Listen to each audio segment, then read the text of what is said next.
de la infección fúngica en el paciente oncomatológico, riesgos y mortalidad. Adelante, John.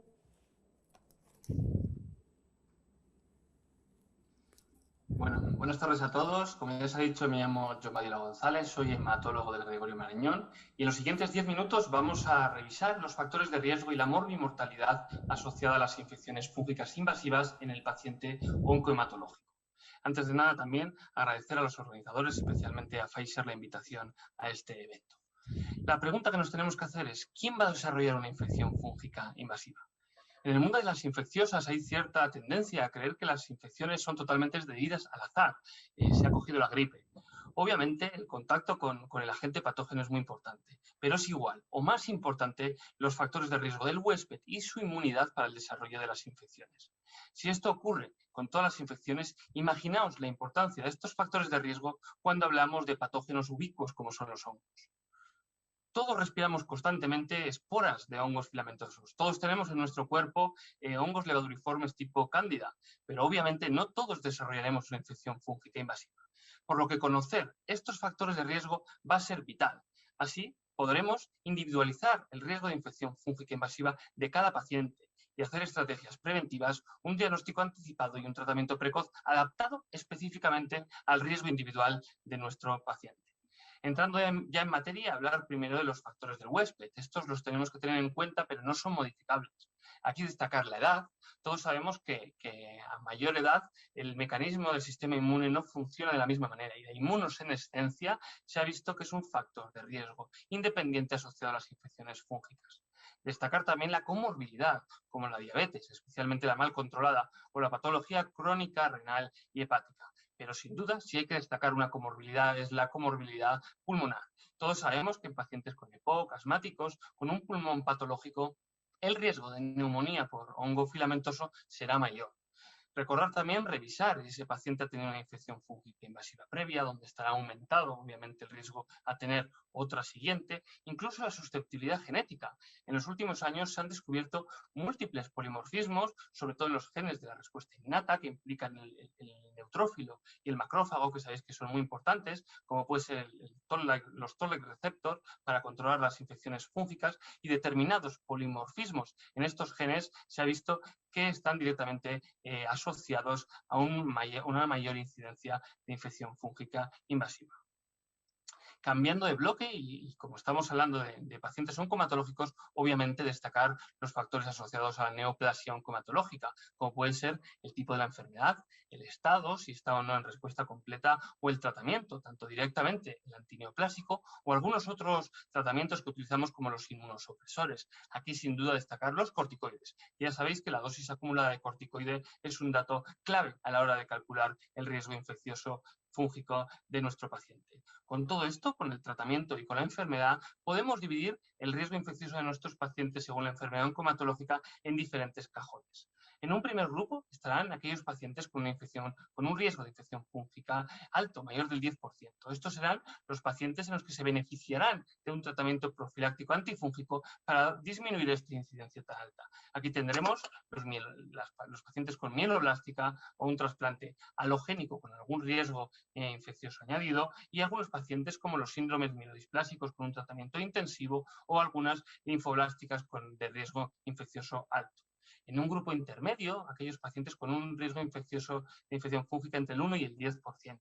Tendremos la mayoría de las mieloblásticas, algunos trasplantes alogénicos de bajo riesgo infeccioso, los mielodisplásicos con hipometilantes, la mayoría de las linfoblásticas, los trasplantes autólogos y los síndromes linfoproliferativos multitratados. En un tercer grupo tendremos aquellos pacientes con un riesgo muy bajo de infección fúngica. En estos pacientes será raro el diagnóstico, estamos hablando de menos del 1%. Aquí tendremos algunas mieloblásticas, en general M3, linfoblásticas de bajo riesgo, síndromes mieloproliferativos y linfoproliferativos con líneas iniciales. Pero todo esto obviamente es bastante estático. Todos sabemos que la hematología año tras año, diría casi cada mes a mes, va avanzando. Los nuevos planteamientos y los nuevos tratamientos abren nuevos escenarios y esto implica nuevos riesgos. Cada vez conocemos, con fármacos nuevos tenemos pacientes que previamente era rarísimo que tuviesen una infección fúngica y ahora tenemos más posibilidades de tenerla. Por ejemplo, En la mieloblástica, en los últimos años ha habido nuevos tratamientos, como puede ser el Gentumab, el Vixeos o el Venetoclax, que sabemos que aumenta el periodo de neutropenia. Hasta ahora no lo he dicho, pero el periodo, la duración de la neutropenia es otro dato clave a la hora de valorar el riesgo infeccioso. Bueno, pues todo fármaco que aumente el periodo de neutropenia es posible que tenga asociados mayor riesgo infeccioso fúngico, por lo que atento en los siguientes años. Ya os lo he sugerido algún estudio en vida real, pero estaremos pendientes en los siguientes años. La linfoblástica, sabemos también que en los últimos años los protocolos de linfoblástica son más intensivos, por lo que atentos también a las dosis de corticoides acumulados. Y fármacos como el blinatumomab, que a priori no debería impactar en el riesgo infeccioso, sabemos que tiene complicaciones en las que muchas veces tenemos que utilizar inmunosupresores. Y obviamente estos serán los pacientes que más se asociarán con riesgo infeccioso tipo hongos. En los linfoproliferativos también nuevos fármacos. Todos conocemos ahora pacientes con mieloma múltiple en sexta, séptima línea de tratamiento con nuevos fármacos. Imaginaos la dosis acumulada, por lo que atento también en estos pacientes con dosis acumuladas de corticoide y nuevas líneas de riesgo infeccioso. Incluso nuevos pacientes, como antes las infecciones fúngicas en la LLC eran totalmente anecdóticas y ahora con nuevos fármacos como son los inhibidores de tirosina de Bruton, aunque bloquean esta vía, también bloquean otras como los toll-like receptor que ya hemos hablado antes, por lo que también atentos con estos nuevos fármacos al riesgo infeccioso. Nombrar también algunos otros factores como los nosocomiales, aquí destacar el tiempo de hospitalización, también de forma independiente asociada a la infección fúngica, u otros como haber presentado antibioterapia previa. Si bajamos la carga bacteriana, el nicho lo va a ocupar un hongo, aumentando el riesgo de infección fúngica invasiva. Las coinfecciones, que ahora se habla mucho de ellas, sabemos la asociación entre hongo e infección viral, como puede ser la gripe, el virus respiratorio sincitial o más tarde se hablará del SARS-CoV-2, así que atento. Y finalmente, pero no menos importante, la exposición ambiental, que aunque hemos dicho que estos hongos son ubicuos, obviamente la carga de esporas que estemos inhalando también impactará en el riesgo infeccioso. Así que atento, cuidado a algunas actividades como la jardinería o algunas situaciones como las obras en el domicilio o en el hospital donde está el paciente. Porque realmente es importante que un paciente se diagnostique una infección fúngica invasiva con una neoplasia oncomatológica, sin duda. A pesar de los años, a día de hoy en nuestros pacientes, la mortalidad directa es muy alta. Estamos hablando en algunos casos hasta el 50% de las ocasiones. Esta mortalidad está asociada a múltiples cosas, pero una de las más importantes, y esto lo sabemos desde hace muchos años, es la demora de un tratamiento eficaz. Esa idea de al séptimo día añadir antifúngico, yo creo que ya la tenemos que ya está deshecha, porque cada hora cuenta también cuando sospechamos una infección fúngica invasiva para poner un tratamiento eficaz. Y no solo la mortalidad directa, sino consecuencias indirectas como puede ser el aumento del tiempo de hospitalización, el retraso del tratamiento hematológico o incluso los efectos secundarios e interacciones farmacológicas de los antifúngicos. Así que atento, porque esto es muy importante en nuestros pacientes. Y para resumir, recordar la necesidad de individualizar el riesgo de infección fúngica de cada paciente que tenemos delante, atentos a los nuevos fármacos porque tenemos nuevos pacientes que pueden estar en riesgo, recordar la coinfección hongo, virus respiratorio, adaptar el manejo a la prevalencia local y a la situación momentánea. Por ejemplo, si en nuestro hospital tenemos unas obras y hay mayor incidencia, tendremos que modificar nuestra conducta y decir que a pesar de todo, en nuestros pacientes el diagnóstico de una infección fúngica tiene una gran mortalidad. Muchas gracias. Bien, muchas gracias, John. Pasamos ahora al doctor Juan Miguel Bergua, que nos va a hablar del paciente hematológico con infección fúngica y la tan de moda infección por COVID. Buenos días, encantado de estar con vosotros y de haberme invitado a estar. No han muerto, han salido adelante. Era un paciente trasplantado y otro paciente con linfoma no Hodgkin. ¿Y qué ha pasado con todo esto? Pues la verdad es que la atención al principio fue un poco caótica, porque no sabíamos muy bien cómo hacerlo, y puedo decir que prácticamente el 75% se trataron con sueros, con suero hiperinmune y con remdesivir. No se trató ninguno con corticoides a dosis altas ni ninguna cosa de estas parecidas. En cuanto a las interacciones con la patología, pues hay muchos problemas, porque realmente los pacientes con leucemia aguda, con linfomas, con trasplantes alogénicos de médula ósea, sobre todo cuando están neutropénicos, no podemos pensar que realmente solamente tienen una infección, sino que pueden tener varias. Y hay veces incluso que parece que es un zoológico, incluso en los cultivos en sangre. Esto, por ejemplo, es lo que quiero exponer con una paciente de 37 años con una leucemia aguda linfoblástica MLL positiva, de mal pronóstico, que hizo inducción según el protocolo de PETEMA de alto riesgo y que tenía una enfermedad, al terminar el tratamiento de inducción tenía una enfermedad mínima residual positiva. Para tratar de erradicarlo se siguió con el protocolo y se trató con una primera un tratamiento de reinducción con flagida el 27 del 10.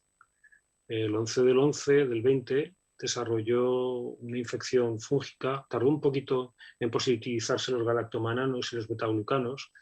Bueno, supongo que esto también sería parte del estrés de los servicios de microbiología que se han dedicado normalmente al COVID, no se han dedicado a hacer galactomananos ni betaglucanos, porque claro, la atención era lo primero era lo primero, ¿no? Y esto era un poco que pasaba un poco esto. Bueno, el diagnóstico se hizo, se empezó con boriconazol y ambisome y continuó con fiebre continua y desarrolló una neumonía bilateral que también era por COVID, también contraída en la planta de hematología. Se retiró de la planta de hematología, fue a medicina interna, yo la estuve llevando. Llegamos a un momento en que llegamos a tener entre 8 y 10 pacientes infectados por COVID entre los meses de noviembre, diciembre y enero. Prácticamente 7 personas del servicio de hematología de los médicos, entre médicos y residentes, cogimos el COVID en mi hospital, antes de que hubiera vacuna, desde luego. Y esta paciente continuó con fiebre continua y con el tratamiento con boriconazol. Nosotros que normalmente hacemos lo que se tiene que hacer cuando se sospecha con una infección fúngica por Aspergillus, no nos quedamos solamente con la neumonía, sino que había un absceso a nivel hepático y había otra imagen de absceso a nivel cerebral en esta chica de 37 años. Bueno, la chica estaba en remisión completa mientras tanto, pero claro, ya no se podía tratar con nada. Tardó tiempo en recuperar las cifras. Se fue tratando de la infección. Rotamos el boriconazol por isavuconazol por mala evolución a nivel del foco cerebral y prácticamente tardó 2 meses en negativizar la PCR de coronavirus. Eso dio tiempo a que la paciente recayera. Es otro de los efectos que ocurre con este tipo de infecciones. Tú no puedes tratar al paciente, el paciente a lo mejor de una manera o de otra se recupera de la infección y da tiempo a que la leucemia volviera a recaer. Recayó de una manera masiva y se trató con 2 ciclos de blinatumomab. Hizo una respuesta completa. La primera vez que tuvo enfermedad mínima residual fue con blinatumomab. Era el tratamiento que iba a tener después de no haber conseguido una respuesta completa con flagida. Y felizmente la chica está trasplantada y está bien, está en remisión completa y lleva 8 meses tras el trasplante de médula ósea. Estas son las imágenes, las de arriba son las imágenes del diagnóstico con la neumonía, el comienzo de la neumonía cavitada, con el absceso cerebral a nivel de la cisura calcarina y el absceso a nivel hepático. Y esta es la evolución prácticamente 3 meses más tarde, en donde el pulmón está curado. Queda todavía algo de imagen de absceso a nivel cerebral, pero sin ninguna sintomatología y prácticamente el hígado lo tiene curado. Esta chica fue bien, pero tenemos que recordar los pacientes que han muerto. Pacientes trasplantados que durante cerca de 2 meses, 3 meses han estado ingresados en el hospital con negativización de la PCR, con vuelta a positivizar, con una evolución que parecía que era buena, que ibas a mandar al paciente a casa y que de repente venía luego con un fallo respiratorio y que moría. Pacientes que se han muerto solos en plantas de medicina interna porque se sacaban de hematología y que estaban solos y que a lo mejor conseguían respuestas completas, pero que en aquel momento hacían una neumonía bilateral por COVID en principio y que morían. Y bueno, esto ha obligado a cambiar el tema del acceso a la planta de hematología, a mejorar mucho. Espero que esto no cambie en el hospital dentro de algún tiempo y que no se permitan las visitas y que sigamos tan estrictos como somos ahora. Deberíamos haber sido siempre así, pero parece que es un problema, no sé si político o a nivel de las direcciones en cuanto a visitas y todo lo demás. Y esto nos ha permitido ser mucho más estrictos en el manejo de de infecciones, en higiene y viendo las consecuencias que puede tener para los pacientes cosas como las que hemos vivido. Y nada más, esto es lo breve, lo corto y breve que tenía que contar sobre COVID e infección fúngica en los pacientes hematológicos. Ya digo yo que nuestra mortalidad ha sido del 50% y la que está recogida en la bibliografía, tanto en linfoblásticas como en mielo, como en linfomas, es en torno a un 30%. Nada más, muchas gracias. Muchísimas gracias, Juan Miguel. Le damos paso a la doctora Mi Kwon del Hospital Gregorio Marañón, que nos va a hablar de innovaciones en las terapias con linfocitos TCAR. Hola, ¿qué tal a todos? Intento compartir, pero me parece que tienen que dejar de compartir primero.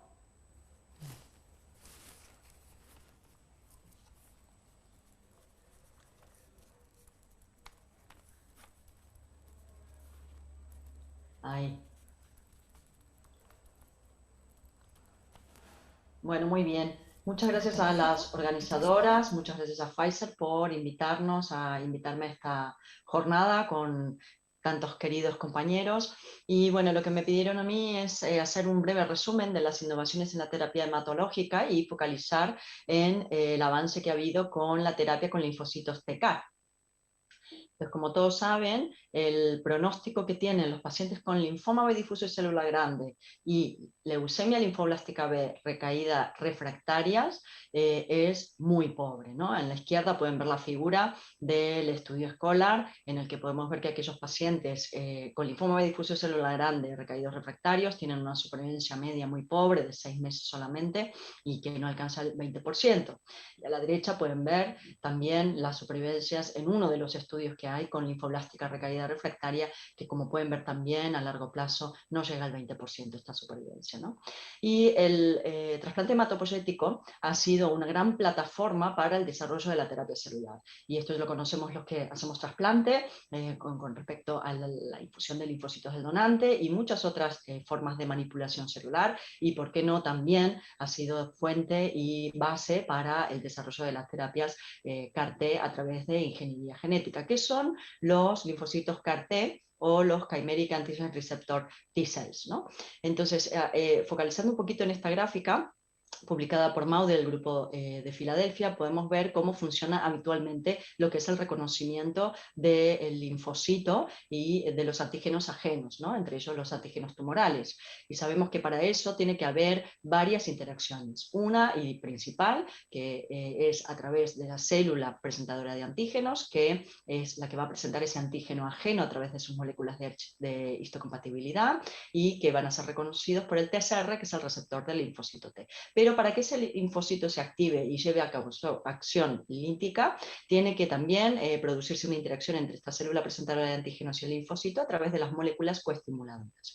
Entonces, la revolución que han causado el desarrollo de los CAR-T es que a través de ingeniería genética y manipulación genética, lo que hacemos es que el linfocito del paciente, al ser manipulado, va a expresar en su membrana una molécula quimérica que va a contener en sí misma no solamente las porciones del linfocito T correspondientes al TCR, sino también la molécula coestimuladora. Y va a identificar en este caso el antígeno CD19 de forma directa, como si fuese una inmunoglobulina, evitando todos estos pasos para el reconocimiento antigénico y la acción linfolítica del linfocito, ¿no?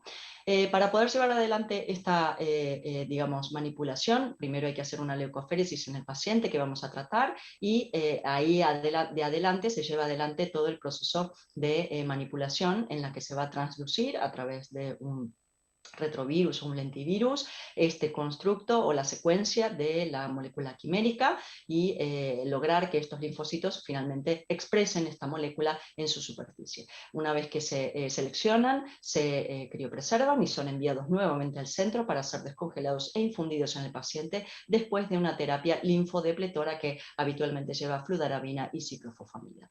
A día de hoy tenemos disponibles dos constructos aprobados y en uso comercial, que son Axicaptagene Siloleucel o Yescarta, que es un producto que va dirigido contra el CD19 y que lleva en su constructo el dominio coestimulador CD28.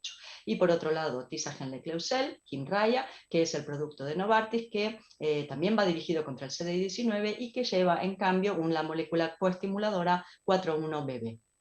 Axicel está indicado en pacientes con linfoma B difuso celular grande refractario recaído a un mínimo de 2 líneas de tratamiento sistémico previos y al linfoma primario mediastínico recaído refractario.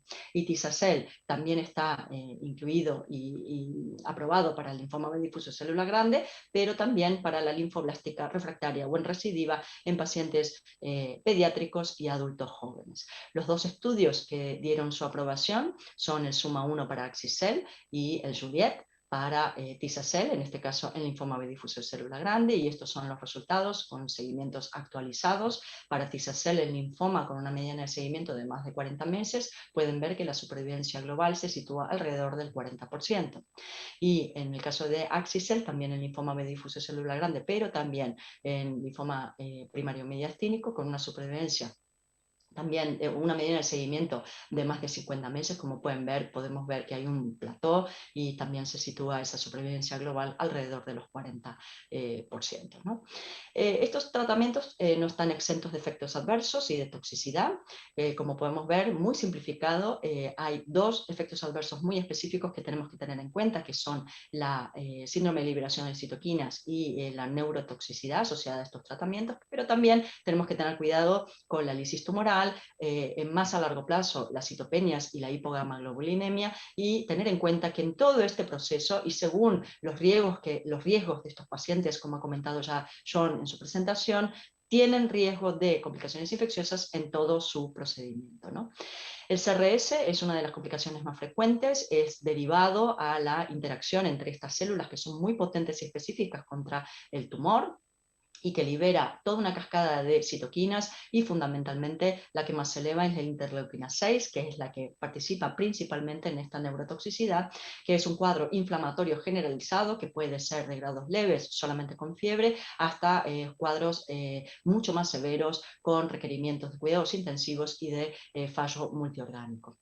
También tenemos muy específico esta neurotoxicidad que si bien no están del todo conocidas su fisiopatogenia, sabemos que se acompaña, o mejor dicho, sucede en muchas ocasiones a la ocurrencia de CRS, y que en general está debido también y mediado a todas estas citoquinas inflamatorias, pero que también probablemente intervengan otros factores como los propios células de la microglía que hay en el sistema nervioso central. Estas complicaciones en los estudios pivotales se han producido de forma ligeramente variable en ambos estudios con ambos productos. Lo más frecuente, el CRS. Hay que tener en cuenta que todas estas gradaciones se han hecho con escalas diferentes, por eso esto hay que tenerlo en cuenta cuando hacemos estas comparaciones indirectas, pero lo que sí vemos es que la neurotoxicidad ha sido más significativa y más frecuente, sobre todo las graves, en el SUMA-1, ¿no? En vida real vamos teniendo resultados que vamos también analizando. En práctica clínica con Axicel tenemos bastante información, sobre todo el gran número es de los grupos americanos, que como sabéis tienen preferencia para el uso de este producto, y las respuestas globales reportadas están alrededor del 70%, el CRS alrededor del 85-90%, y la neurotoxicidad con este producto bastante parecido a lo que vimos en el estudio pivotal. La supervivencia libre de progresión, si bien hay un seguimiento que todavía es corto, de solamente 13 meses, vemos que se parece bastante a la curva que hemos visto en el estudio pivotal. Y en nuestro entorno, dentro del grupo español, hemos hecho también el análisis en 106 pacientes tratados con Axicel desde que está disponible aquí en España, y podemos ver que aquellos pacientes que se infunden, aunque la mediana de seguimiento es muy corta, de 6 meses, también pareciera que va a dar unos resultados similares. Con Tisacel también en práctica clínica vamos teniendo resultados, otra vez de los grupos americanos, pero también de los grupos europeos. Las respuestas globales se sitúan alrededor del 65%, CRS alrededor del 50-70%, y lo que sí es diferente con respecto a los estudios previos es que la neurotoxicidad, sobre todo la grave, parece ser menos frecuente, no solamente con respecto al pivotal, sino también al otro producto, ¿no? En el entorno también de aquí multicéntrico en España, hemos publicado recientemente la experiencia con Tisacel, el linfoma B difuso célula grande, y como pueden ver, aquellos pacientes, bueno, en la curva también con un seguimiento todavía corto, vemos que también parece situarse alrededor de los resultados que hemos comentado hasta ahora, y al igual que en los estudios pivotales y los de vida real, estamos viendo que aquellos pacientes que obtienen una respuesta completa tienden a mantener esa respuesta en el mediano plazo, ¿no? Tenemos que tener en cuenta que hay otras complicaciones, como comentamos previamente, y una que no es menor son las citopenias. En la experiencia en vida real con Axi-cel en linfoma, estamos viendo o hemos visto que de 79 pacientes que fueron evaluados en el día 28, 62% presentaban algún tipo de citopenias. Y las citopenias, como pueden ver, pacientes con anemia, trombocitopenia, pero sobre todo, en la gran mayoría, presentan más allá del mes de tratamiento todavía una neutropenia severa que por supuesto hay que seguir y también cuidar, porque esto obviamente ofrece más riesgo para infecciones. Y de hecho las infecciones son una complicación que hay que tener en cuenta desde el primer momento en estos pacientes. Hay pacientes, por supuesto, hay pacientes que tienen más riesgo, por ejemplo, pacientes con linfoblástica y aquellos que vienen ya con una reserva medular muy disminuida con respecto a los que no, ¿no? Pero en términos generales, en el primer momento o en el momento de las toxicidades agudas, podemos ver que el riesgo es sobre todo de infecciones bacterianas y en segundo lugar de infecciones virales, porque las virales se mantienen a lo largo de todo el seguimiento, ¿no? Y muy importante en los primeros meses, sobre todo teniendo en cuenta estos factores de riesgo que podemos comentar en más detalle, hay que tener en cuenta también las infecciones fúngicas y entre ellas también el hongo filamentoso. Y para terminar, un poco como resumen, sabéis que hemos hecho también un estudio colaborativo de análisis de la bibliografía que hay disponible sobre el riesgo de infección y del manejo, sobre todo en cuanto a prevención de la infección en pacientes que se someten a terapia CAR-T, y hemos revisado toda la bibliografía y por supuesto cualquier duda que tengáis la podéis compartir conmigo, porque hemos tratado de cubrir todos los aspectos de la infección en estos pacientes en particular. Y bueno, y por último, saber que aquí no se va a terminar, este es recién el comienzo de la terapia CAR-T en el campo de la hematología y también en otros campos. Como sabéis, pronto tendremos disponibles productos para otras indicaciones dentro del linfoma. También tenemos disponible el CAR-T académico en linfoblástica, y pronto, no muy lejos, están a punto de estar disponibles los productos para mieloma múltiple, un perfil de paciente diferente probablemente, que tenga sus complicaciones particulares y sus riesgos particulares que también tendremos que observar y tener en cuenta. Sabéis que hay una investigación muy activa también en el desarrollo de esta terapia dirigido a antígenos de tumores sólidos, y probablemente, quizás no tan pronto como con los tumores hematológicos, pero en el futuro próximo también los tendremos disponibles, así también como en otras enfermedades hematológicas, mieloblástica, linfoma de Hodgkin, etc. Y también tener en cuenta que seguramente será un cambio de paradigma cuando podamos tener disponibles los linfocitos T-CAR halogénicos, que nos permitirá tratar de forma más rápida y menos compleja y probablemente menos costosa a muchos de estos pacientes. Con esto yo termino. Muchas gracias a todos y les veo a todos en la discusión. Muchas gracias, Mi. Pasamos a la siguiente charla a cargo de la doctora María del Mar Pereira del Hospital Dr. Negrín, que nos va a hablar de enfermedad fúngica en el receptor de trasplante. ¿Qué necesitamos saber? Hola, buenas tardes a todos. Muchas gracias por la invitación, Mar, y muchas gracias a Pfizer por contar conmigo.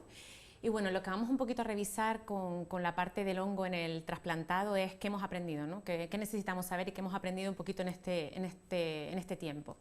Bueno, pues lo que sabemos, los datos que tenemos claros que sabemos es que la enfermedad fúngica invasiva, menos mal, no es una complicación muy frecuente en los pacientes sometidos a trasplante, pero que vienen de atrás, es decir, son pacientes que ya, como dijo el doctor Badiola, tienen enfermedades y han sido sometidos a tratamientos que son susceptibles de desarrollar una enfermedad fúngica invasiva.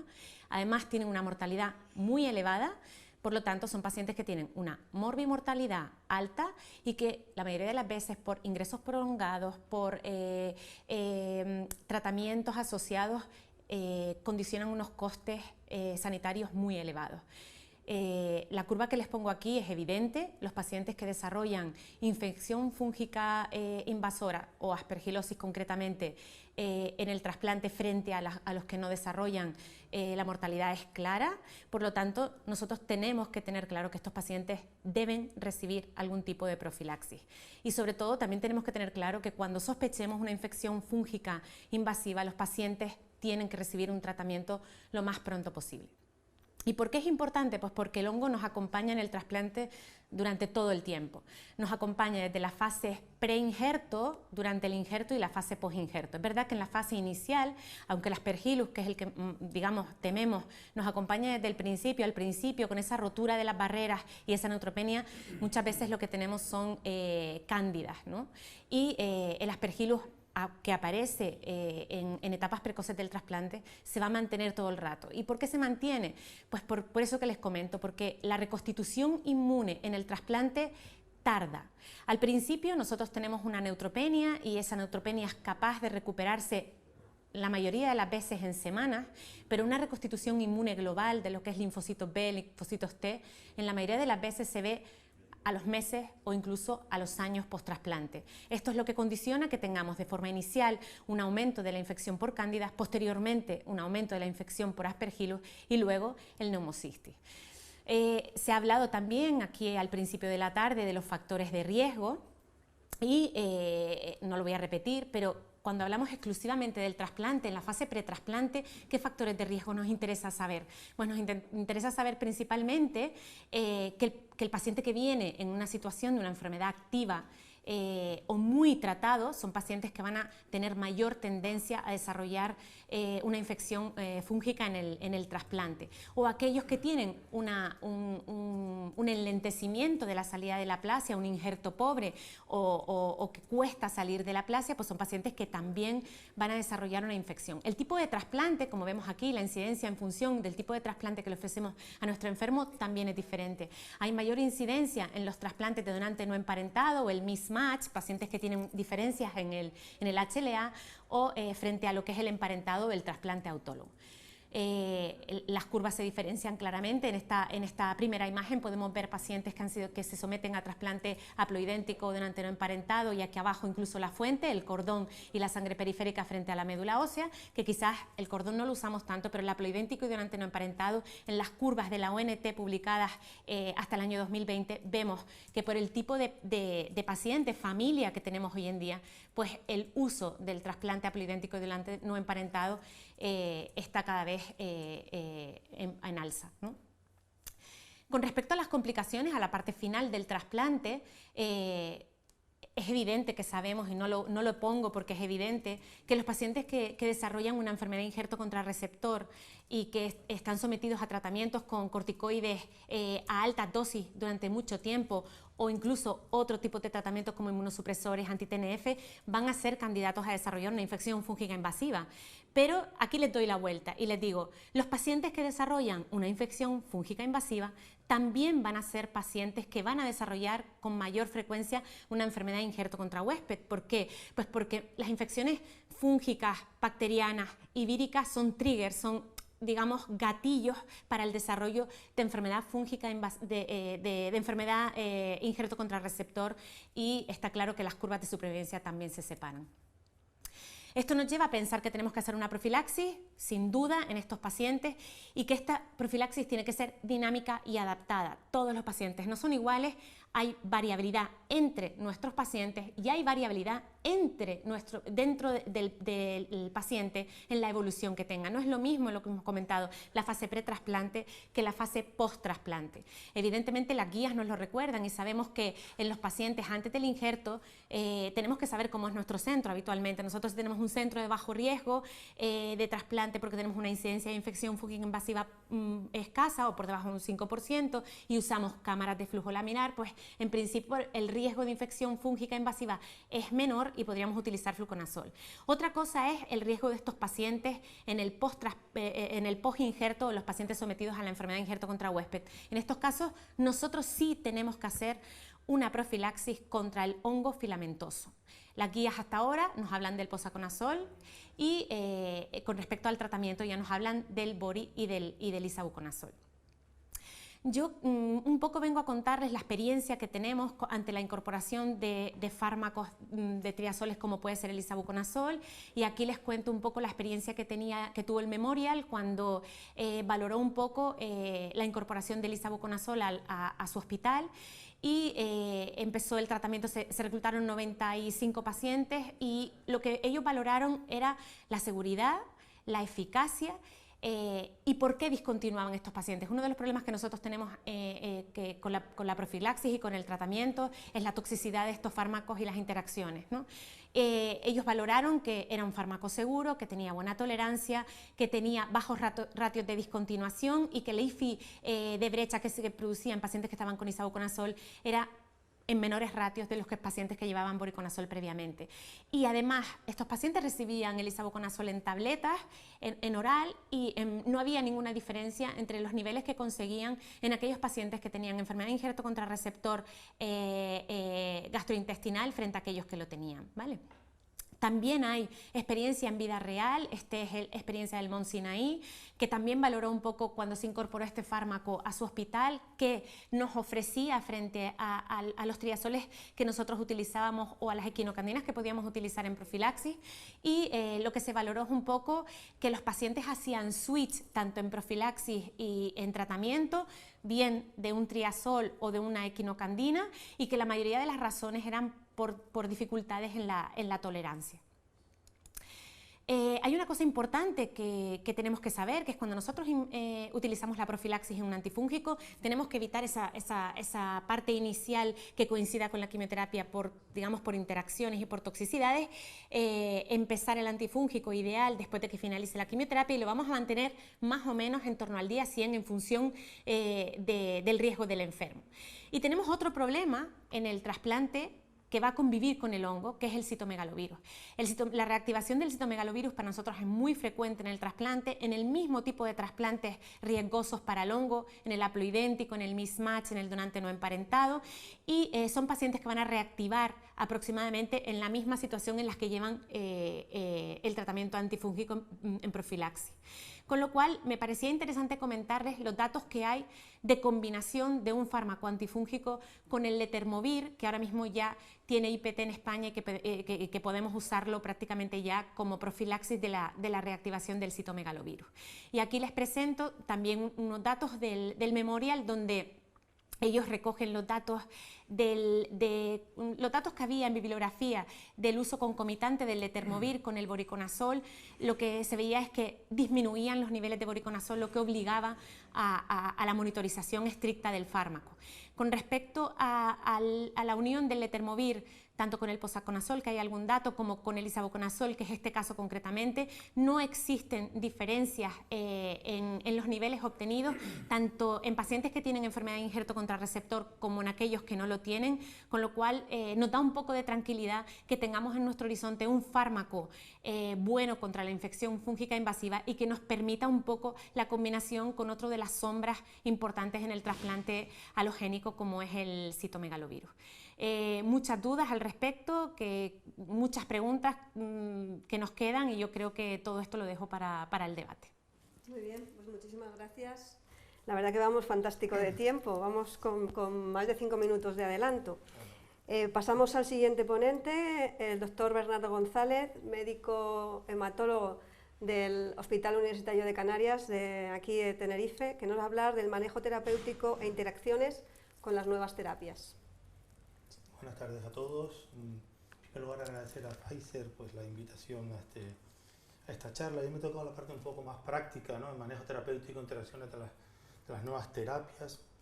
Un tema largo, pero que intentaré dar una serie de pinceladas para luego el debate. Como ya habían dicho el doctor John, la doctora María, bueno, los enfermos hematológicos son los enfermos con cáncer que más riesgo tienen de infecciones. Si vemos, por ejemplo, en esta primera diapositiva, en la tabla superior, bueno, pues son las guías NSCN y estratifica a los enfermos según el riesgo de infección, tanto bacteriana como vírica como fúngica, y observamos que efectivamente que los enfermos hematológicos son aquellos que tienen una mayor esto hay que pasarlo, perdón. Sí, perdón, que es que no está pasado, no funciona esto, ¿eh?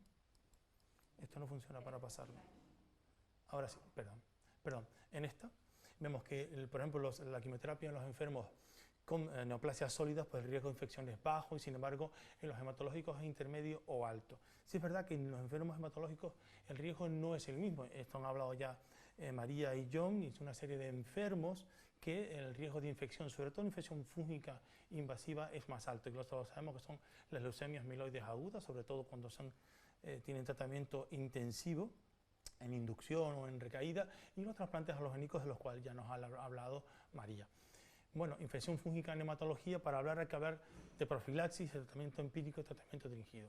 Profilaxis, bueno, la profilaxis es, hay que hacerlo siempre en hematología y, bueno, pues como ya les dije, va a depender del riesgo del enfermo. Enfermos que tienen alto riesgo, pues siempre habrá que hacer profilaxis, los que tienen intermedio también, y los que tienen bajo, pues hay gente que lo hace y que no. Y la profilaxis también dependerá del tipo de enfermedad y el riesgo que tiene. Así tenemos que aquellos enfermos que tienen un riesgo alto de acogerse a una infección fúngica masiva, sobre todo por hongos filamentosos, pues habrá que utilizar, pues, sobre todo azoles que tengan un espectro extendido, como puede ser el posaconazol, que es el gol estándar, o también si tenemos enfermos que tienen un riesgo bajo, pues otros azoles con menos espectro, y el estándar sería el fluconazol, ¿no? En el tratamiento pues hay dos aproximaciones, la aproximación un poco más antigua, clásica, y una más nueva. La clásica es el tratamiento empírico. El tratamiento empírico lo utilizamos siempre en hematología en enfermos con la neutropenia febril. La neutropenia febril es un estándar del tratamiento de hematología, es lo que tratamos continuamente. Nuestros enfermos tienen neutropenias y neutropenias prolongadas, y lo que se hacía siempre sobre el quinto o séptimo día de fiebre prolongada con tratamiento antibacteriano correcto y que los cultivos son negativos, empezar tratamiento antifúngico. Otras nuevas aproximaciones que tenemos desde hace unos 10 años, pues el tratamiento anticipado, que es utilizando biomarcadores o utilizando pruebas de imagen como el escáner de senos o a nivel pulmonar, pues intentar anticipar el tratamiento, este tratamiento anticipado o preemptive, y bueno, pues podemos dejar para la discusión si es uno mejor o peor después de 10 años del otro. Tratamiento dirigido, pues tratamiento dirigido va a depender básicamente del germen. El germen, nosotros en infección fúngica tenemos básicamente dos grupos, aquellos gérmenes que son fundamentalmente levaduras como la cándida, o aquellos hongos filamentosos en los que tenemos, pues, por ejemplo, el Aspergillus, que es el principal. En los enfermos que tienen infecciones con candidemia, es decir, por levaduras pero con candidemia, normalmente para los enfermos hematológicos, aunque para los no hematológicos suele preferir siempre el fluconazol, sí que es verdad que las guías, estas son las guías ESIL, que son las guías europeas, tengo que decir que hay guías americanas, que son las guías ITSA, y tenemos las ESIL, que son las europeas, y bueno, en las guías europeas, pues las equinocandinas se postulan como la primera elección. Recuerdo que el A1 es la evidencia mayor y C3 es la evidencia menor. ¿Qué hacemos con Aspergillus? Pues como ya se comentó, lo comentó María, desde hace mucho tiempo el gol estándar de tratamiento para la aspergilosis pulmonar invasiva, bueno, otros órganos, es el voriconazol, pero sí que es verdad que últimamente tenemos también el isavuconazol. El isavuconazol, que es un fármaco que tiene una eficacia similar y sin embargo tiene muchísima menos toxicidad e interacciones, por lo tanto es un serio candidato a ocupar su puesto. En cuanto a lo que es el mucor, que es un germen agresivo, es poco frecuente afortunadamente, pero un germen muy agresivo que normalmente necesita desvibración quirúrgica. Y el gol estándar de tratamiento en este enfermo siempre ha sido la anfotericina B liposomal. Hay otras posibilidades, el posaconazol se puede utilizar en enfermos refractarios, y tengo que decir que últimamente tenemos también el isavuconazol. El isavuconazol ha demostrado también una importante efectividad contra el mucor, y hoy por hoy es el tratamiento cuando no se puede la anfotericina B, el isavuconazol. Y luego para finalizar, bueno, lo que había comentado yo, existen nuevos fármacos, los hematólogos no hemos tenido que poner a estudiar otra vez Y digo gracias a Dios, porque este es el cronograma del tratamiento de leucemia aguda mieloide, y vemos que durante 40 años prácticamente no ha habido fármacos ninguno. Hemos tratado a los enfermos, yo entré residente hace 28 años y trataba a los enfermos con 3+7, y hasta el 2018 seguimos tratándolos con el 3+7, y de repente aparecen 8 fármacos en el 2018. 8 fármacos que son estos, y que bueno, que son fármacos que tienen importantes interacciones. En cuanto al tratamiento antifúngico, no ha avanzado tanto. Realmente el último antifúngico que tenemos en circulación es isobuconazol, que en el 2015, pero sin embargo ahora de repente tenemos 8 fármacos que resulta que ¿qué le pasa? Porque la mayoría de los fármacos tienen metabolismo hepático y la mayoría se metabolizan a través del citocromo P450, de tal manera que van a hacer interacciones importantes con estos fármacos y nos obligan. ¿Con qué fármacos? Pues básicamente con los azoles, porque con los polienos no va a tener, ni tampoco con las equinocandinas. Así que estos fármacos tienen interacciones importantes. Esta es una lista muy importante de interacciones que tienen con distintos fármacos, pero fundamentalmente con los azoles, que son los fármacos que vamos a utilizar, que los más utilizamos en profilaxis. ¿Qué encontramos con estos enfermos? Este sería un poco el resumen de las interacciones, ¿no? Hay fármacos que interaccionan mucho, fármacos que interaccionan prácticamente nada. Entre aquellos fármacos que prácticamente no hay que hacer nada, bueno, o por lo menos hay que hacer precaución, pero no ajuste de dosis, tenemos, pues, en primer lugar, el Gastagib, que es un fármaco que es uno digamos, de una nueva clase, que vía del hedgehog o vía del puercoespín, y no hay que hacer ajuste. Tenemos también inhibidores del IDH, donde tenemos dos, el enasidenib y bosidenib, y que es radicalmente distinto. Así como el enasidenib, pues no hay que hacer absolutamente nada, el ibosidenib, en aquellos enfermos que utilizamos potentes inhibidores del citocromo, hay que reducir la dosis importantemente. En este punto tengo que decir que inhibidores potentes del citocromo P450 son fundamentalmente el posaconazol, el voriconazol y el esabuconazol, sin embargo, medio. Tenemos otros fármacos que son los inhibidores de FLT3, la midostaurina, que se utiliza en primera línea, y por la midostaurina, si utilizamos un inhibidor potente, pues tenemos que utilizar la mitad de la dosis. Y esto es muy importante porque la midostaurina se utiliza en inducción con el 3+7, que son enfermos con quimioterapia intensiva, enfermos que tienen una neutropenia prolongada y que durante, bueno, pues se da 14 días que hay la midostaurina, puede hacer una interacción importante con el posaconazol. En cuanto a los inhibidores de FLT3, otros, pues tenemos el quizartinib, que todavía no está aprobado, pero estamos utilizando en el ensayo Kiwi también en tratamiento de inducción con quimioterapia intensiva y que hay que reducir un 50%. Y el tiretinib, que se utiliza en monoterapia y en enfermos FLT3 en recaída, sin embargo, no hay que hacer, hay que hacer una precaución. ¿Por qué hay que hacer precaución en todo esto? Porque hay un efecto secundario, si hay demasiados fármacos, que es el alargamiento del QT. Y puede producir la arritmia de, el torsade de dos pointes, el torsión de puntas, aunque el porcentaje es pequeño, pero sí que es el principal riesgo. Y por último, para acabar, sí que quería comentar más en detalle el venetoclax. ¿Por qué el venetoclax lo comento más en detalle? Porque el venetoclax hoy por hoy se ha convertido en el tratamiento estándar del enfermo con leucemia aguda mieloide mayor, no candidato a tratamiento intensivo. Ten en cuenta que la edad media de la leucemia mieloide aguda está en torno a los 68 o 70 años, o sea que la mayoría de los enfermos van a ser mayores. Y hoy por hoy hemos pasado de solo los hipometilantes a todos utilizan venetoclax y LMA. ¿Qué pasa? Que el venetoclax, pues con el posaconazol, tiene que ser un ajuste tremendo. Tremendo tal es así que si los ponemos juntos tiene que ser una reducción del 75% del fármaco. Y sin embargo, si utilizamos otros, como el voriconazol, puede ser, pues al 50%, pero si utilizamos, por ejemplo, inductores no tan potentes como el isobuconazol, el 50%. Fíjense ustedes la rampa que hace. Normalmente se suele hacer una rampa en el tratamiento, hay que bajar los leucocitos y luego hacemos esta rampa 100, 200, 400. 600 con dosis barbaridades. Pues en el caso de que sea con posaconazol serían 75 miligramos. Es decir, que aquí tenemos pues, un momento de debate que hacer, bajar el fármaco tan solo 175 o utilizar otro fármaco, como el isobuconazol, que solo tienes que reducirlo a 200, o monitorizar niveles, que no está al alcance de muchos, o no poner profilaxis, que hay gente que no lo hace, pero no lo haría. Y aquí lo dejo para luego seguir el debate y no alargarme en el tiempo. Pues muy bien, gracias Bernardo. Pasamos a otra parte de la charla. Vamos a hablar ahora de la aproximación diagnóstica. La doctora Mamen Pazos, del Hospital Universitario de Cáceres, nos va a hablar de qué nos aporta el microbiólogo y de algunas consideraciones sobre el PK/PD de algunos antifúngicos. Adelante, Mamen. Perfecto. Se ve la presentación bien, ¿verdad? Bueno, buenas tardes a todos. En primer lugar, yo quería agradecer a todos los que estáis conectados de antemano por vuestra atención y sobre todo a los organizadores y también, por supuesto, a Pfizer por permitirnos... perdón, ¿se está viendo la presentación? Di que sí. Sí, vale, perfecto. Pues eso, agradecer a Pfizer por permitirnos estas reuniones multidisciplinares donde aprendemos todos tanto, ¿verdad?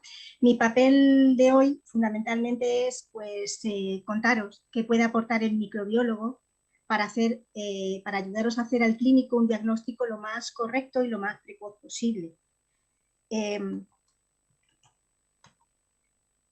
Todos sabemos que el diagnóstico de la infección fúngica invasiva sigue siendo un reto muy complicado, muy difícil para vosotros los clínicos, pero también para nosotros los microbiólogos, ¿no? Clásicamente utilizamos métodos tradicionales que estaban fundamentalmente basados en el microscopio y en el cultivo, pero son técnicas que tienen una baja sensibilidad y sobre todo que son muy lentas. El examen microscópico sí que nos aporta en un tiempo corto, en 15-20 minutos, un diagnóstico presuntivo cuando recibimos la muestra en el laboratorio y utilizamos diferentes colorantes, y si el microbiólogo tiene un ojo entrenado, pues por ejemplo puede informaros de la existencia de una serie de hifas y alinas que se ramifican en ángulo agudo, como veis aquí en este KOH, en este GRAM o en este calcofluor, compatible con un Aspergillus. También podríamos ver en una tinta china la cápsula de un criptococo, o también estructuras levaduriformes compatibles con una infección por cándida, o hifas, como veis aquí en un calcofluor, que no tienen ningún tipo de segmentación y sería más compatible con un mucor. El cultivo siempre debe hacerse, pero sí es cierto que es poco sensible, es lento y además es inespecífico porque no permite diferenciarnos si estamos ante una colonización, una contaminación o una infección. Pero siempre hay que hacerlo para poder tener el hongo en la mano, poder ponerle nombre a la enfermedad, hacer un diagnóstico etiológico y sobre todo hacer estudios de sensibilidad donde estén incluidos los principales antifúngicos que están comercializados en el mercado y poder poner un tratamiento lo más seguro posible a nuestro paciente. Debido pues a esa baja sensibilidad que tienen las técnicas microbiológicas clásicas o convencionales, antes de pautar tratamiento antifúngico, nosotros siempre recomendamos o ponemos a vuestra disposición la posibilidad de que solicitéis al laboratorio técnicas microbiológicas que no estén basadas en el cultivo, que son los biomarcadores fúngicos. Estos biomarcadores lo que hacen es evidenciar infección cuando aún no tenemos evidencia clínica de enfermedad y por lo tanto se positivizan mucho antes de que a veces aparezcan los signos y los síntomas, mucho antes de que tengamos cultivos de microbiología positivo o información de anatomía patológica. Por lo tanto, pueden ser utilizados como herramientas de diagnóstico precoz que nos van a permitir poner una terapia anticipada y evitar esa altísima mortalidad que sabemos que per se tienen los hongos, las infecciones fúngicas invasivas, ¿no? Esto pues, puede ser una puerta a la esperanza para intentar disminuir ese infausto pronóstico de estas infecciones en vuestros pacientes hematológicos. Tenemos dos tipos de biomarcadores fúngicos, uno que detectan antígenos y componentes propiamente de la estructura del hongo, y otro que detectan anticuerpos que son producidos por el propio paciente cuando entra en contacto con el hongo. Entre los primeros tendríamos los más utilizados, la detección de galactomanano y de antígeno glicoproteico específico para hacer el diagnóstico de Aspergillus, la detección de glucano, que es un marcador panfúngico, y también la detección de DNA fúngico, que es para diferentes hongos. Y luego entre los anticuerpos, fundamentalmente los antimicelios, que es para el diagnóstico de candidiasis. Bueno, empezamos con el primero, el antígeno galactomanano. Sabéis que el galactomanano es un componente de la pared celular del Aspergillus que se libera fundamentalmente durante la invasión en los tejidos y que puede ser detectado en diferentes muestras, ¿no? Sobre todo fundamentalmente suero y lavado broncoalveolar, pero también en cualquier líquido estéril, ¿no? Hay que considerar que los niveles de galactomanano son muy altos en el suero cuando hay alta carga fúngica, y esto ocurre sobre todo cuando hay una alta angioinvasión, que es lo que sucede en los pacientes neutropénicos. Mientras que es claro que los pacientes críticos que no están neutropénicos, sobre todo son aquellos que están tratados con alta dosis de corticoides, el grado de inflamación es muy grande, hay muy poquita carga fúngica y los niveles de galactomanano que pasan al suero son menores. Esta técnica es una ELISA, lo útil es utilizarla en suero, pero de forma seriada, hacer determinaciones cada 3 o 4 días. Es una técnica muy sencilla, muy reproducible entre los laboratorios y rápida, en 4 horas tenemos resultados, pero tiene un inconveniente y es que esta placa de ELISA necesita poner controles y acumular muestras, por lo tanto no pueden ser utilizadas como técnicas rápidas, ¿no? Para dar una información rápida, porque no se puede hacer todos los días en el laboratorio. Consideramos un resultado positivo cuando tenemos 2 determinaciones consecutivas en suero con un índice por encima de 0,5 nanogramos por mililitro, o bien una sola determinación aislada por encima de 0,7, y si la muestra es un lavado broncoalveolar, títulos por encima de 1, y si es un líquido cefalorraquídeo por encima de 0,5. Es una herramienta que es sensible y es específica, pero sin duda la validez diagnóstica va a depender fundamentalmente del tipo de paciente y del tipo de muestra. El suero es muy buena muestra en pacientes neutropénicos, aunque por supuesto es mejor si el paciente no está recibiendo profilaxis antifúngica, porque esto hace que disminuya su sensibilidad. El lavado broncoalveolar es una buena muestra en pacientes hematológicos, tanto tengan o no tengan profilaxis antifúngica, pero está claro que en estos pacientes muchas veces su situación basal no nos permite hacer maniobras invasivas, como por ejemplo podría ser una broncoscopia, ¿no? Y luego, para recordaros simplemente, en pacientes que no tengan neutropenia, como tienen menor grado de angioinvasión, aquí la muestra más útil sería el lavado broncoalveolar frente al suero. Han salido recientemente 2 nuevas técnicas para detectar antígeno galactomanano, fundamentalmente para paliar ese problema que había de no poder dar resultados urgentes en el día. Y esto se hace mediante una técnica de quimoinmunoensayo, en donde aproximadamente en 30 minutos, si la muestra es un lavado broncoalveolar, y en 1 hora, si es suero, pues podemos tener un resultado con una sensibilidad bastante aceptable. Un poquito menos que el ELISA, pero aceptable, que nos puede ayudar a tomar decisiones. Y tenemos otra técnica que es una quimioluminiscencia, en donde el tiempo es de 1 a 2 horas, también nos permite dar resultados en el día, y la mejor muestra que utilizar es el suero, ¿vale? Mucho mejor sensibilidad que el lavado, pero también menor sensibilidad que tiene el ELISA, comentado anteriormente. El segundo de los marcadores sería el antígeno glicoproteico específico, que es un antígeno extracelular que se expresa constitutivamente durante el crecimiento del hongo y es muy específico de Aspergillus. Por lo tanto, no tiene reacciones cruzadas con nuestros hongos, no daría falsos positivos cuando tenemos infecciones con otros hongos, como ocurre, por ejemplo, con el galactomanano, que hay falsos positivos con una infección por Fusarium. Además, tampoco tendría falsos positivos cuando estamos recibiendo betalactámicos, como piperatazo o amoxicilina clavulánico, cosa que se ocurre, como sabéis, con el galactomanano. Y también es una técnica rápida, es una inmunocromatografía, en 15-30 minutos podemos tener resultados y utilizarla sobre muestras de forma individual. Aquí la muestra mejor o más válida para que la sensibilidad y especificidad sea buena, sin duda, es el lavado broncoalveolar en todo tipo de pacientes. Y la utilidad sería fundamentalmente pues, poder combinar el galactomanano de ELISA con las técnicas rápidas, porque la sensibilidad para hacer un diagnóstico de aspergilosis aumentaría mucho, hasta un 94%. El tercero de los marcadores sería la detección de glucano, del 1,3-beta-glucano, que es un componente polisacárido de la pared celular de la mayoría de los hongos, que fundamentalmente se libera cuando se desarrolla la infección, y por lo tanto es un biomarcador panfúngico, porque aunque no es específico de ninguna micosis invasora en concreto, sí que se positiviza cuando estamos ante una infección por Aspergillus, por Cándida, por Fusarium, Acremonium, Scedosporium, Saccharomyces y Pneumocystis gyrovesi. No es útil para el diagnóstico de criptococo ni para mucormicosis. ¿Por qué? Pues porque criptococo y mucor liberan muy poquita cantidad de glucano a la sangre, tan solo menos de 200 picogramos por mililitro. Sin embargo, Cándida y Aspergillus liberan pues en torno a unos 2000 picogramos por mililitro. Por lo tanto, hay mucha cantidad de hongo para que pueda ser detectado en la sangre del paciente. Por esa razón, con un simple suero, no necesitaríamos muestra seriada, con un simple suero podríamos obtener buenos resultados, y además tiene la ventaja de que no interferiría con la profilaxis o con el tratamiento antifúngico empírico que se estuviese poniendo en el paciente. Es una técnica que, bueno, es un ensayo cinético turbidimétrico, que se considera títulos positivos por encima de 7 picogramos por mililitro. Es una técnica también muy rápida, 30 minutos, 1 hora, que nos permite dar resultados urgentes en un día. Y tiene muy buenas cifras de sensibilidad, permitiéndonos hacer tratamientos precoces y correctos para la mejor evolución del paciente, pero sobre todo tiene una cifra fantástica de especificidad y valor predictivo negativo, por lo tanto nos permitiría evitar tratamientos antifúngicos cuando no fueran necesarios, ¿no? Sobre todo para evitar los efectos secundarios que pueden tener esos antifúngicos.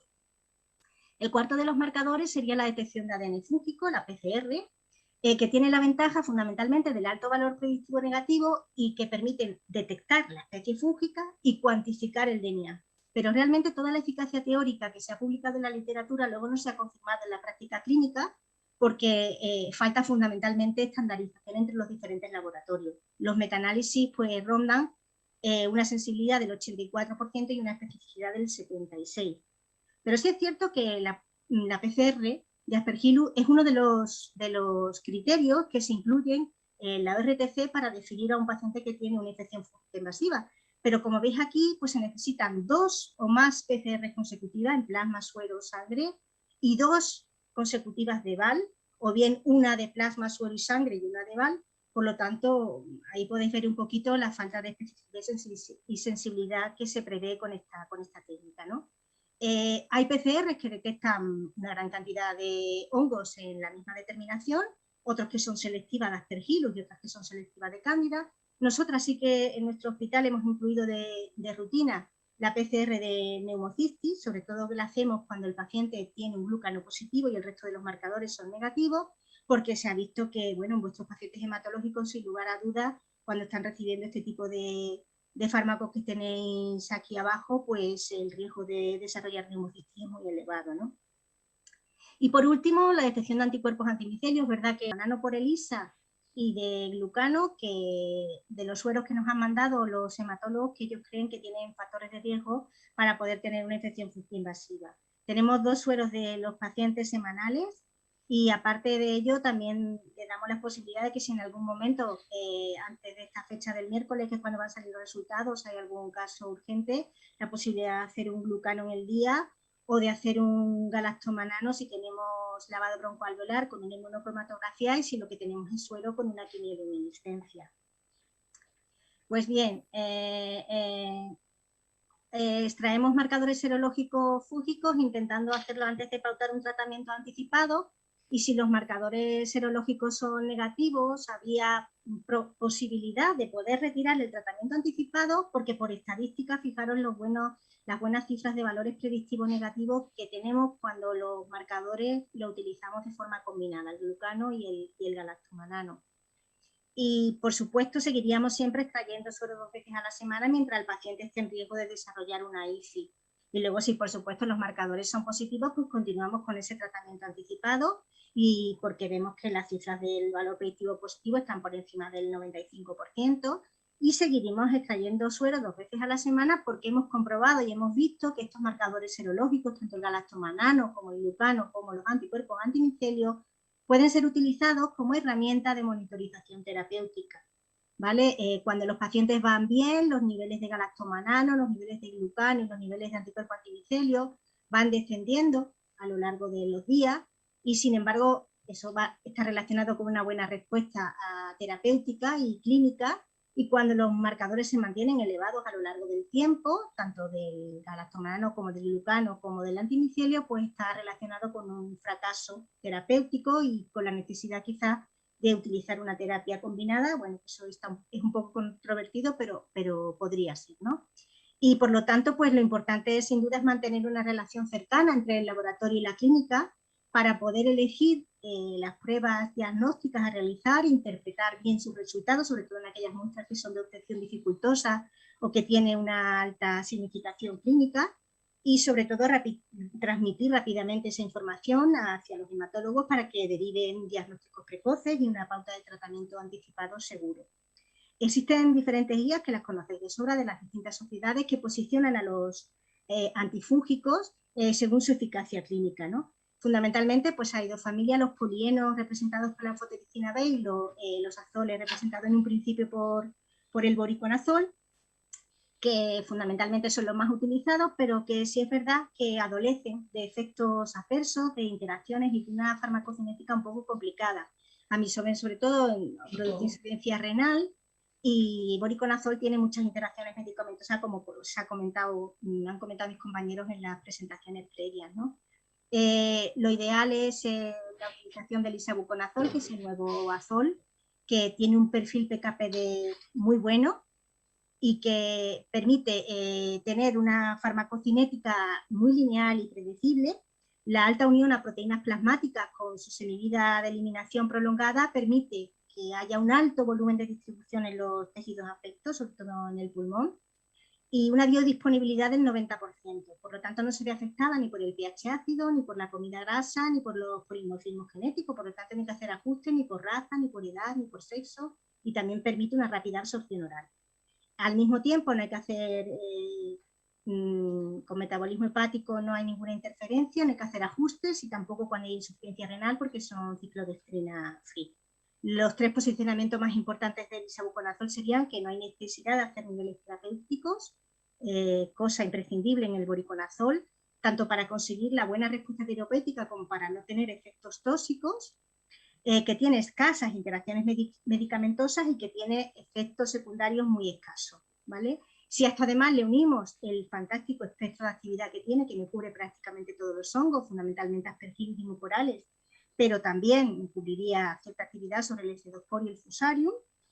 Por lo tanto, me permite que pueda ser utilizado con seguridad como tratamiento anticipado de elección en el paciente inestable con sospecha de enfermedad fúngica invasora.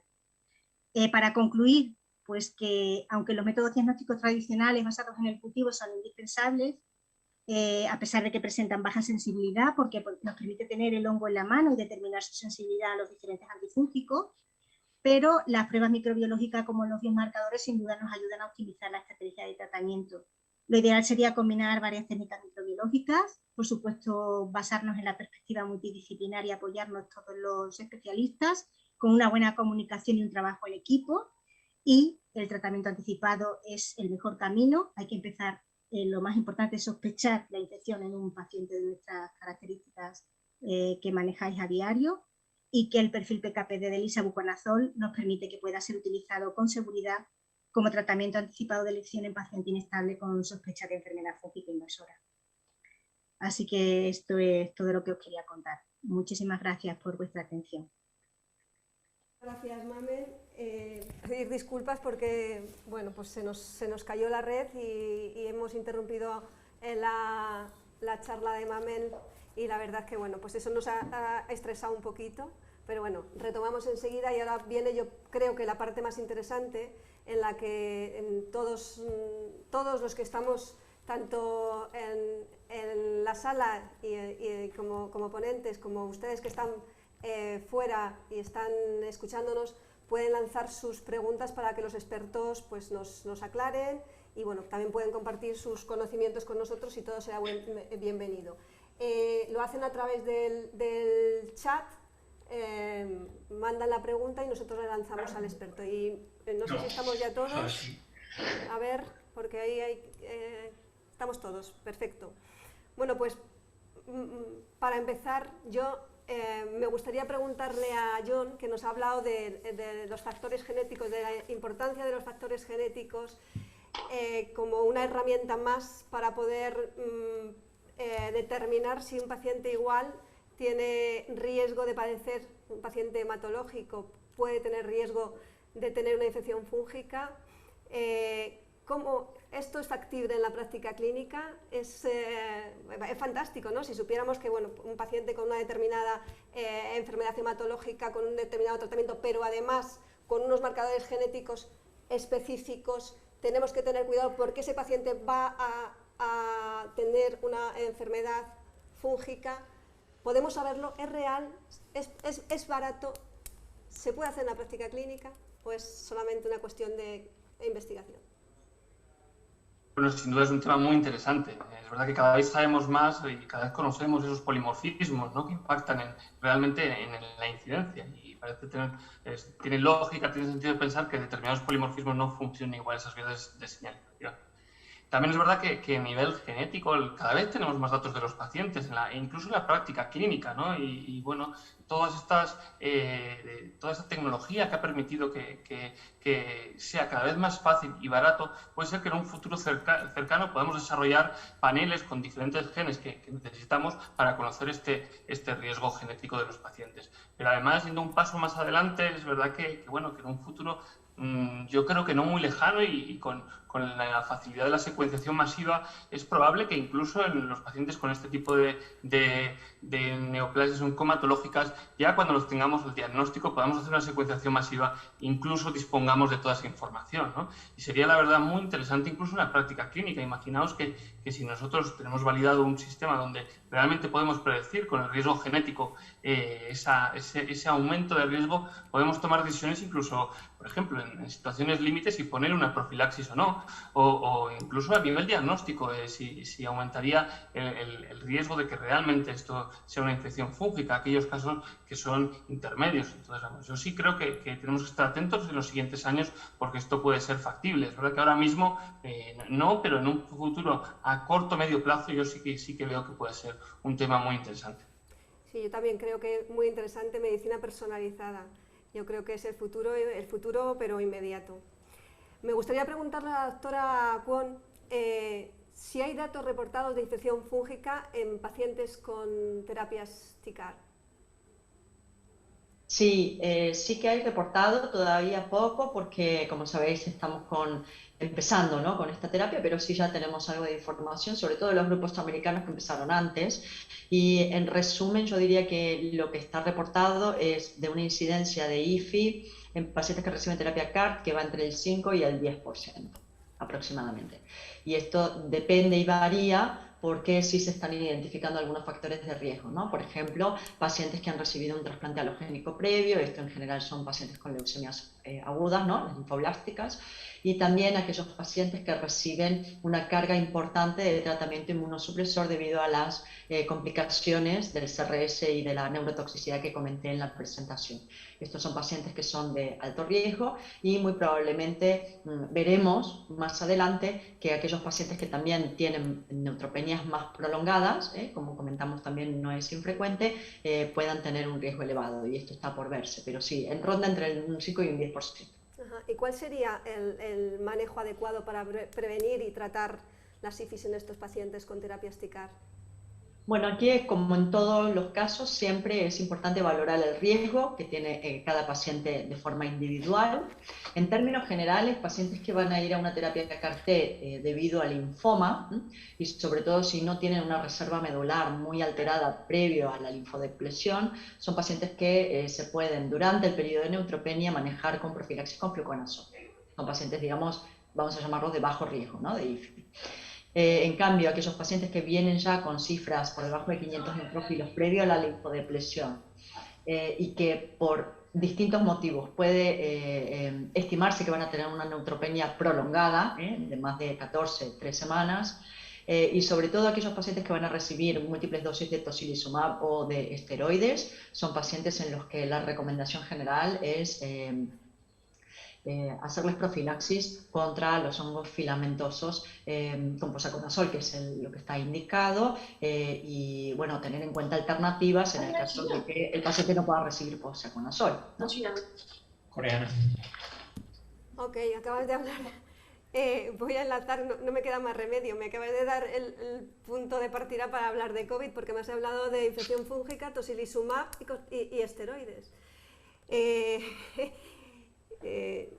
Los que, bueno, pues nos hemos dedicado a ver COVID en los últimos año y medio largo, hemos visto que estos pacientes COVID tratados con corticoides, quizá el tratamiento con corticoides, quizá el tratamiento con tocilizumab, quizá el remdesivir que hemos utilizado, todos pueden ser mecanismos que puedan favorecer una infección fúngica.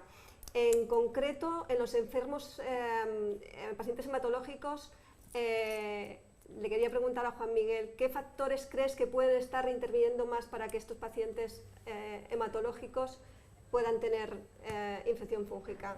Porque me ha sorprendido en la serie que has planteado, que bueno, pues la mayoría de los pacientes vuestros no tenían, bueno, tocilizumab no has comentado, pero corticoides tampoco, ¿no? No, ninguno. Nosotros hemos sido muy conservadores en el tratamiento de los pacientes con COVID. Realmente el tratamiento con COVID, un tratamiento efectivo no existe. El tema de las tormentas de citoquinas y todo lo demás se han visto raramente. Me parece que solamente lo he visto en 1 o 2 pacientes que habían recuperado neutrófilos. Pero ni siquiera, por ejemplo, en esta última que he visto, yo nunca he visto una tormenta de citoquinas como las que describen normalmente en medicina interna en pacientes sin inmunosupresión.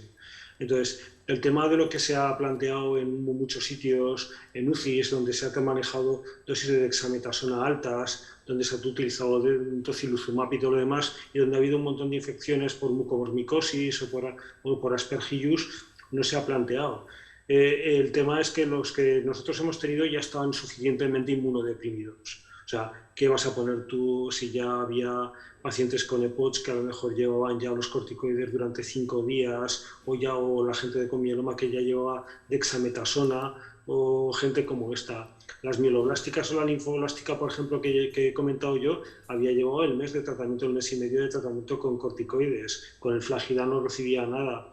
Además, la política nuestra, por lo menos en el servicio, es tratar de los pacientes con neutropenia severa, de tratar de limitar los inmunosupresores de tipo de corticoide a lo mínimo. Si tú tienes un paciente que se pega a 2 meses, como esta paciente que he comentado yo, con los neutrófilos en 0, realmente no tiene mucho sentido. No es un paciente normal como un paciente de UCI con neutrófilos, con una inmunidad que trata de vencer al virus y que se carga también, yo que sé, las células alveolares, o que empeora el distrés pulmonar.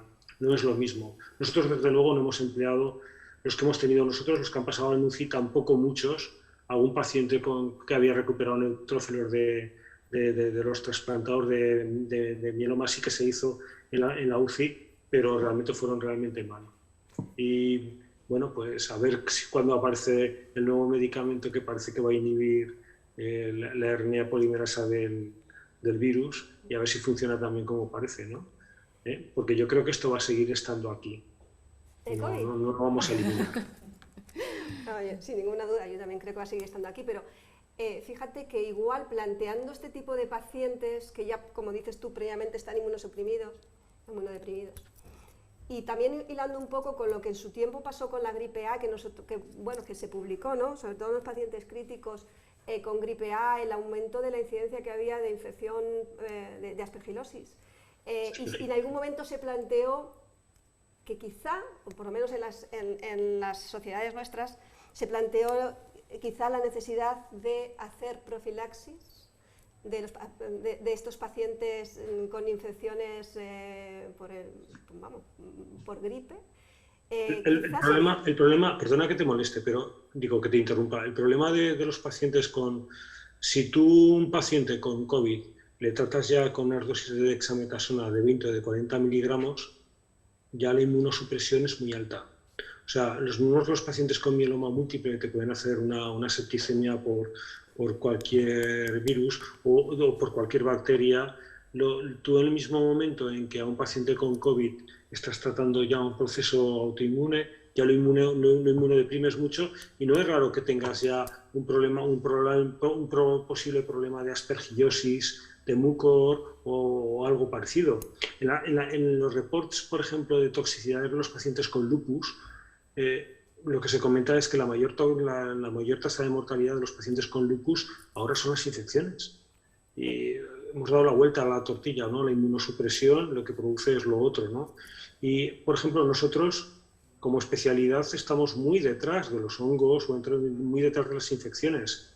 A lo mejor no pasa tanto, por ejemplo, con otra gente que no está acostumbrada a esto.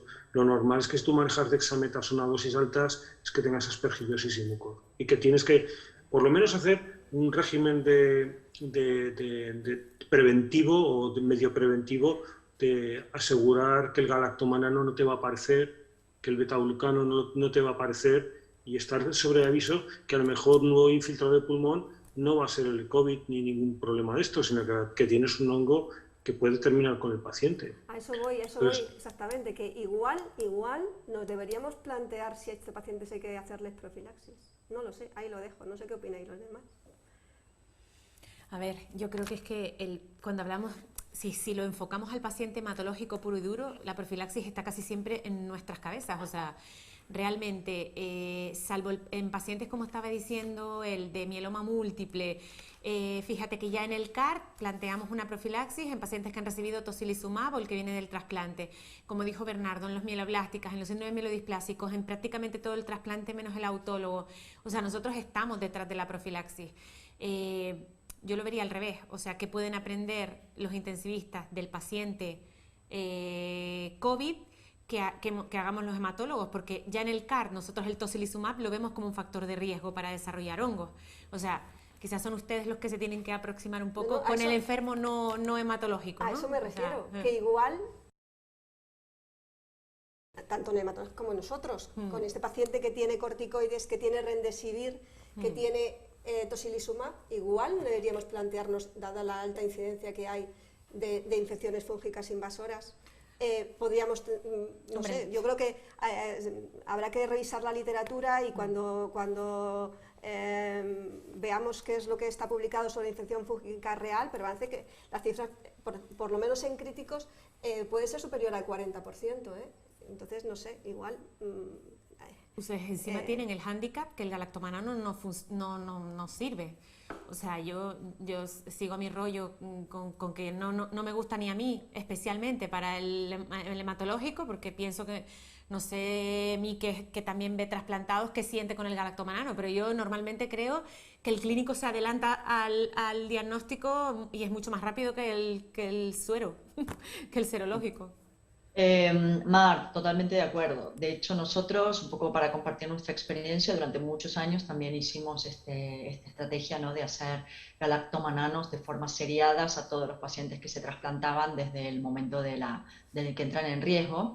Y junto con el equipo de microbiología hicimos un análisis de cómo nos había ido y cuánto nos podía aportar, y llegamos a la conclusión de que no nos aportaba. Es decir, nos daban muchos falsos positivos, y la verdad es que en el fondo, aunque nosotros ese dato estuviese negativo, si el paciente tiene mucho riesgo y además tiene una lesión compatible, empezábamos directamente con el tratamiento, por lo cual dejamos de lado esta monitorización seriada, digamos, a todos los pacientes. A algún paciente de mucho riesgo sí que quizás lo implementamos, pero porque ya tiene antecedentes, bueno, este tipo de pacientes, pero no de forma generalizada, porque en la práctica realmente lo que nos resulta mucho más útil es anticiparnos, pero con la sospecha ya clínica, ¿no?, de esa infección. Yo añadir, vamos... Totalmente de acuerdo con esa estrategia y sobre todo destacar si el paciente o no está en profilaxis antifúngica previamente, ¿no? Sabemos que en estos pacientes donde claro, son los pacientes de alto riesgo, que también van a tener alto riesgo de tener infección fúngica, pero en estos pacientes que estamos haciendo una profilaxis antifúngica, sabemos que la sensibilidad y la especificidad del galactomanano seriado baja, ¿eh? Entonces, en aquellos pacientes que ya estemos haciendo una profilaxis, probablemente no tiene sentido. Sí tiene sentido hacerlo cuando sospechemos, ¿no? Si ya sospechamos, tiene una fiebre, tiene otro dato, ahí sí que tenemos que hacer el galactomanano, el TAC y el resto de las pruebas, ¿no? Y ser rápidos, pero no en todos los pacientes de forma seriada. Sin embargo, en aquellos pacientes que igual no tienen profilaxis, y ahí probablemente si sospechamos algo, lo que vemos es que la sensibilidad aumenta, ¿no?, cuando no estamos utilizando ningún antifúngico. Yo discrepo un poco. Nosotros nos dedicamos mucho a la leucemia aguda, tenemos muchas leucemias agudas, hacemos muchas inducciones, tratamos un montón, y nosotros siempre hemos sido partidarios de hacer seriados las determinaciones de galactomanano y betaglucano. No es que realmente me adelante al diagnóstico realmente. Yo normalmente me he adelantado yo, o sea, alguna vez, ¿entiendes? Normalmente lo hemos visto antes que realmente se positivice el galactomanano o el betaglucano, pero ha habido casos en que ha habido una muy buena correlación entre las dos cosas, incluso que ha sido previa. Y es una manera de actuar. Normalmente el tema de lo que dice Mamen, de que nosotros pedimos los martes y los viernes galactomananos y betaglucanos seriados en los pacientes que están neutropénicos de larga evolución. Lo seguimos haciendo y creo que, no te digo yo, pero yo creo que es un buen valor predictivo y que te reafirma en el tema de la infección. Mira, yo por ejemplo, hace un año vino un chaval con una recaída de una mieloblástica que estaba con profilaxis con isavuconazol. Empezó con náuseas, con vómitos y tenía un absceso en el cerebelo. El betaglucano era positivo y lo que tenía en la intervención, bueno, cuando se drenó el absceso, era un fusarium, que era lo que podía dar por parte más o menos ya te lo orientaba, más o menos el tema del seguimiento. No te va a diagnosticar, no te va a hacer nada, pero el último paciente que yo creo que tiene una mucormicosis y que está vivo y que está bien con isavuconazol, por ejemplo, tenía un signo de halo invertido precioso, está evolucionando muy bien y bueno, sabes que tiene un betaglucano y un galactomanano negativo, una broncoscopia en que no ha crecido nada, en que no tengo ninguna información. Si tiene un muco, si tiene un rizopus y que desde luego no vamos a biopsiar porque está evolucionando bien. Entonces, pero ya sabes que seguramente lo que hemos puesto de isavuconazol es lo que le tendríamos que poner, porque yo las dos únicas mucormicosis que he visto curadas han sido con isavuconazol. No ha sido ni con anfotericina ni con nada. O sea que el tema de la anfotericina y el ambisome, pues bueno, es una cosa que para pensárselo. Y yo creo que es una cosa que apoya, no es una cosa que realmente te diagnostique, ni creo que te vaya a hacer ninguna cosa, pero te apoya el seguimiento y de la carga del hongo durante el desarrollo. Yo creo que es una cosa conveniente, no es una pérdida de tiempo. Por lo menos la idea que tenemos nosotros. Nosotros somos un sitio que vemos entre 35 y 40 leucemias agudas al año. Entonces, yo creo que es una cosa que ayuda. No te digo yo que sea el diagnóstico, y muchas veces realmente no es anterior a esto, pero te reafirma y te da cierta seguridad. Yo, por alusiones, si me permitís, bueno, yo soy una firme defensora de los marcadores fúngicos, pero sí es cierto que lo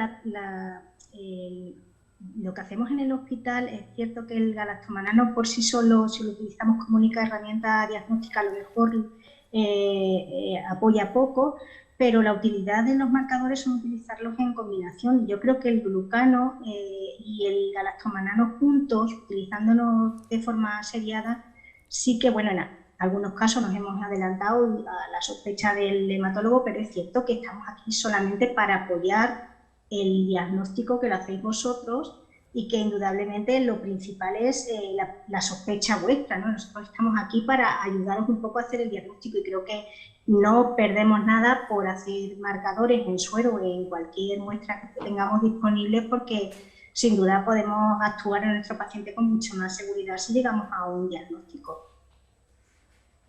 El problema, vamos, nosotros no decimos de no utilizar los marcadores fúngicos, al revés, nosotros los utilizamos muchísimo, ¿no? Lo que sí es, hay dos estrategias diferentes, ¿no? Las seriadas sin ninguna sospecha o ante cuando aparece el primer dato, ¿no? Y nosotros, vamos, la verdad que es muy útil cuando por una fiebre, por una clínica respiratoria o en el caso que has dicho, si tenemos clínica neurológica y sospechamos una masa, sin duda, a todos esos pacientes no seriados, sino le pedimos en el momento del diagnóstico, ¿no? Y lo que decimos es que a veces, claro que toda la información es buena, pero también los falsos positivos, por ejemplo, pueden traer pruebas innecesarias al paciente e incluso iniciar antifúngicos con todos los problemas que conlleva, ¿no? Entonces, focalizar esos marcadores fúngicos y ese estudio en combinación a los pacientes con sospecha, ¿no? Hay algún trabajo, ¿no? El artículo del Puerto de Hierro que valida, ¿no? Ese método, no utilizar los biomarcadores fúngicos en sangre, sino no utilizarlos en seriados, sino cuando tenemos sospecha. El primer signo, hacer todo, ¿no? El TAC y los marcadores fúngicos. Pero no te olvides, John, que lo interesante de todo esto es utilizarlos combinados, o sea, utilizar más de un marcador diferente. Eso es lo que va a dar calidad al diagnóstico microbiológico, no un marcador aislado solo. Mar, ¿yo puedo hacerte una pregunta? Sí. Sí, no, quería saber qué experiencia están teniendo ustedes sobre todo en el contexto del trasplante, con isavuconazol. Mira, la verdad que para nosotros ha sido un cambio a positivo. No sé si tú estás haciendo lo mismo o no. Nosotros somos un centro de bajo riesgo, más o menos tengo una INFI, tenemos a todos los halogénicos en una cámara con filtro EPA, con lo cual en principio un riesgo estándar va con fluconazol, ¿vale? Pero el problema lo tenemos en la profilaxis en la enfermedad de injerto contrarreceptor. No solo en la profilaxis, que para nosotros es una cosa gordísima, o sea, tú lo sabes, tenemos pacientes con interacciones farmacológicas con los inmunosupresores, que el posaconazol, que es el estándar de tratamiento, a veces tiene una tolerancia que no es buena. Tenemos que modificar la dosis de los inmunosupresores y luego es verdad que nosotros, yo lo hablaba antes con Mar aquí, la intensivista, y yo decía, ¿sabes que nosotros, que no sé si te pasa lo mismo, que tenemos un paciente en intensivo y los intensivistas dicen, 1000 de gamma GT, y nosotros, bueno, el hígado no nos preocupa mucho porque generalmente no nos matan los enfermos, pero sí que es verdad que a la hora de toxicidades sí que lo tenemos en cuenta. Entonces, muchísimas veces ahorramos el bori y ahorramos el posa y vamos directamente a isavuconazol prácticamente en casi todos los pacientes que tenemos enfermedad de injerto contrarreceptor, ¿vale? En los pacientes, además, que pensamos que va a ser un tratamiento continuado, a veces tenemos toxicidades con bori, ¿eh? Yo no sé si ustedes las ven, pero tenemos mucha toxicidad, sobre todo visual y neurológica, pacientes que se ponen nerviosos, que empiezan a no poder dormir, o sea, alguna crisis psicótica hemos visto. Y luego, en el o sea, un fármaco que sabes que no tienes que monitorizar, porque yo tengo problemas con la monitorización. Un fármaco que sabes que se distribuye bien en el pulmón, que muchas veces tienes dudas. Lo hablamos en sesión, ¿vale? Generalmente lo hablamos en sesión y terminamos, Melissa, Leslie y yo diciendo, Isa, nos quita muchos problemas. No sé cómo lo ves tú, pero a nosotros nos quita muchísimos problemas.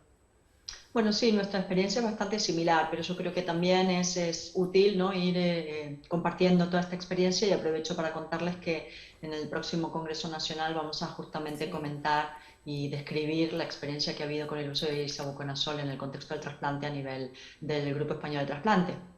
Como que muchos de ustedes participaron también en ese estudio, creo que las conclusiones son un poco acordes a lo que estás comentando. Bernardo, me gustaría preguntarte cuándo, aparte hemos hablado de trasplante, también John ha dado otras pinceladas sobre profilaxis, pero cuándo, aparte, sí, para todos, ¿cuándo aparte del trasplante debemos hacer profilaxis en el paciente hematológico? ¿Con qué antifúngico? Bueno, yo creo que, como ya comentaron, es fundamental valorar el riesgo del enfermo. Si es un enfermo de alto riesgo o enfermo de bajo riesgo. O sus condiciones, por ejemplo, si es el trasplante, si tienes pues, un alto riesgo o bajo riesgo. Yo creo que hoy por hoy, los enfermos con bajo riesgo se pueden hacer profilaxis. Cuando hablamos de azol, con posaconazol, perdón, con fluconazol perfectamente, como enfermos de bajo riesgo. Y los enfermos de alto riesgo, que todos sabemos, bueno, pues básicamente leucemias agudas mieloides, síndrome mieloesplásico, tratamientos intensivos, neutropenias prolongadas, enfermos con trasplante halogénico, sobre todo aquellos que tienen enfermedad de injerto contrarreceptor, quizás los que se más. El gol estándar es el posaconazol. El gol estándar es el posaconazol porque es el que tiene publicado, el que está hecho la comparación con itraconazol y con fluconazol y con filamentoso. El resto, pues aquí tenemos las experiencias, ¿no? El boriconazol en profilaxis, estamos hablando de enfermos de alto riesgo, sabemos que es efectivo, pero hay un porcentaje más alto que los demás de abandonos por toxicidad, que es lo que tú estabas diciendo, ¿verdad? Más de un 6, un 10% de enfermos tienen abandono por toxicidad. Y luego está el isavuconazol, que yo creo que es una gran promesa y creo que es un fármaco que se absorbe bien, un fármaco que tiene muy pocas interacciones, un fármaco que no hay que ajustar. Pero sí que es verdad, y no quiero decirlo todo positivo, que aunque es verdad que en los estudios no, hay algunos estudios, y además está así publicado, que han aumentado las infecciones de brecha. Por lo tanto, bueno, es importante saber la experiencia también, por ejemplo, del grupo español, ¿no?, sobre isavuconazol, si ha ido o no aumento de infecciones de brecha por el uso de isavuconazol. Así que, como base, pues efectivamente el fluconazol puede ser para enfermos de bajo riesgo, y en alto riesgo, pues si no vas a trasplante, el posaconazol sería el indicado. Y en enfermos trasplantados y que tienen inmunosupresión, probablemente el isavuconazol podría ser un rival para el posaconazol, en mi opinión. Oye, yo te quería preguntar, dado que estamos en el kiwi, en cosas con venetoclax y quizartinib y todo esto en leucemias agudas, ¿qué opinas tú de la profilaxis con micafungina? Nosotros la analizamos y la verdad que no había muchas infecciones de brecha, curiosamente, con Aspergillus. había más de cándida, era una cosa que era paradójica, no se llega a entender muy bien. Sí, porque claro, porque la micafungina, por ejemplo, no tiene ninguna interacción, o no tiene interacciones sobre todo en los momentos de inducción de pacientes. Sería el mismo tipo de profilaxis que se hace en linfoblásticas. ¿Qué opinas tú sobre esto? Sí, yo creo que la micafungina es el que utilizamos en linfoblástica todos, pues sabemos que los azoles con la vincristina pues va mal, y utilizamos casi todos pues equinocandina. Nosotros en el kiwi lo que estamos haciendo, lo que hace pues Pau que es utilizar el posaconazol, y lo que hacemos es que el quizartinib lo ponemos a la mitad. Es el quizartinib, que son 60 miligramos, lo pasamos a 30, porque hay que reducir un 50%. Es lo que hacemos. Pero me parece una alternativa a poner, por ejemplo, lo que tú dices, y poner la dosis completa. Pero en nuestro caso particular, lo que estamos haciendo es reducir el fármaco a la mitad. Con midostaurina, cuando lo tratamos también en el ensayo, utilizamos isobuconazol para no tener que reducirlo, por ejemplo, ¿no? Y con venetoclax, pues estamos utilizando isobuconazol y utilizamos el venetoclax al 50%. No sé qué es lo que hacen los demás, pero nosotros eso es lo que hacemos. Bueno, sin duda la controversia de los últimos años está siendo también ese tipo de detalles, sobre todo con el midostaurin, ¿no? Por ejemplo, sabemos que hay diferentes estrategias, no están comparadas las estrategias entre ellas, entonces tampoco tenemos una evidencia clara, ¿no? O sea, que la revisión del año pasado, comparando todas las estrategias, y bueno, probablemente cualquiera de ellas pueda ser una opción. Nosotros, después de analizar todo, la verdad que utilizamos el posaconazol y el midostaurin a las mismas dosis. Obviamente lo ideal sería tener niveles de posaconazol y tener niveles de midostaurin, pero obviamente eso nadie lo puede tener a día de hoy, ¿no? Entonces, bueno, es verdad que nosotros utilizamos niveles de posaconazol e intentamos hacer niveles para ajustar por lo menos la parte que podemos del posaconazol, y después utilizar el midostaurin a dosis normales con un seguimiento muy estrecho, sobre todo electrocardiogramas diarios, analíticas obviamente para valorar la función hepática y la parte respiratoria. La verdad que con este sistema no hemos tenido ningún efecto secundario grave como para retirar ninguna de los dos tratamientos. Entonces, bueno, obviamente esto es una opción. Las otras opciones de disminuir el midostaurin, la verdad que, bueno, es una opción, pero tampoco se ha comparado la efectividad de eso. Entonces también estamos rompiendo un poco el uso del midostaurin, no, por lo menos poniéndolo en duda, porque sí, eso tampoco se ha comentado. Pero sin duda es un tema de mucha controversia. Pero el tema, bajo el punto de vista, es que es al revés. O sea, medir los niveles de posaconazol no te sirve de nada. Quiero decir, los que tienes que medir son los niveles de midostaurina. Esos son los que tienes que medir. Y eso, evidentemente, en las recomendaciones te dice, si puedes medir los niveles de midostaurina, pues entonces puedes utilizar posaconazol y ajustar los niveles de midostaurina, que es el que realmente aumenta. Entonces, se supone que cuando utilizas... Esa que te produce riesgo cardíaco, además, es ese. Efectivamente. Entonces, se supone que cuando tú reduces la midostaurina al 50%, realmente estás dando la misma dosis. Estás dando la misma dosis que al 100% porque estás utilizando el posaconazol, que es una farmacología básica. Quiero decir que nosotros nos quedamos muy tranquilos poniendo la mitad de la midostaurina, al igual que nos quedamos muy tranquilos poniendo la mitad del quizartinib, porque sabemos que al poner el azol, sus niveles séricos van a ser normales. Y medir el azol, bajo mi punto de vista, no tiene ningún sentido. Lo que tienes que medir es el fármaco, ¿no? Midostaurina o el quizartinib. Nosotros no podemos medirlo, pero en las guías de midostaurina te dice que lo mejor que es medir los niveles del fármaco. ¿Quién lo puede hacer? Nosotros no, los americanos sí. Es lo que hacen. Miden la midostaurina, miden los fármacos y te dicen, pues sí. Pero nosotros no, y lo que hacemos es, pues como hacemos en la insuficiencia renal, sabes que dar la mitad de un fármaco o el 30% según el riñón es darle exactamente lo mismo, ¿no? Sin duda, vamos, sí, lo que habrá que medir es por los niveles de posaconazol, que nosotros lo hacemos, pero que no creemos que sea una cosa interesante, porque realmente, bueno... Nosotros en lo que sí disponemos es el posaconazol, y obviamente no quiere decir que porque controles los niveles de uno vayas a controlar los niveles midostaurina, claro. Pero sí controlando uno, vamos, puedes estar un poco más tranquilo. Claro. Sobre los efectos secundarios, es verdad que puedes pensar que está a doble dosis si lo pones a la mitad, pero tampoco hay ninguna medición en el paciente. Tú tampoco puedes asegurar que con el PKPD y con los polimorfismos de ese paciente en concreto, poniendo el 50% de la dosis de midostaurin, tú estás alcanzando el 100% como si fuese con acuerdo. posaconazol, ¿no? Estudios Y de hecho en la recomendación teóricos, yo no- la no recomendación de Pero bueno. En la recomendación esta de que salió el año pasado, donde valoran todas las opciones, el panel de expertos dice que es verdad que a día de hoy, aunque habría que hacer los dos niveles, la siguiente opción con más evidencia sería utilizar el posaconazol y el midazolam a la misma dosis, ¿no? Y es verdad que, bueno, así te aseguras siempre y cuando tú puedas monitorizar estrechamente todas las complicaciones y ante el mínimo dato de alarma tú puedas parar esos tratamientos, ¿no? Y asegurándote la dosis del midazolam sea eficaz. Pero sin duda nos queda mucho por saber y probablemente en los siguientes años veremos incluso comparativas de ambas. Pero es que es complicado el tema porque además la impresión que a mí me da, lo tengo que analizar, pero me parece que las aplasias se están prolongando. Son más largas que las normales en las inducciones, en las consolidaciones son más largas y parece que se va haciendo todo más largo con todo esto. Yo creo que incluso los tratamientos con venetoclax hay mucha tendencia a reducir incluso la cantidad de días de venetoclax porque aplasia mucho.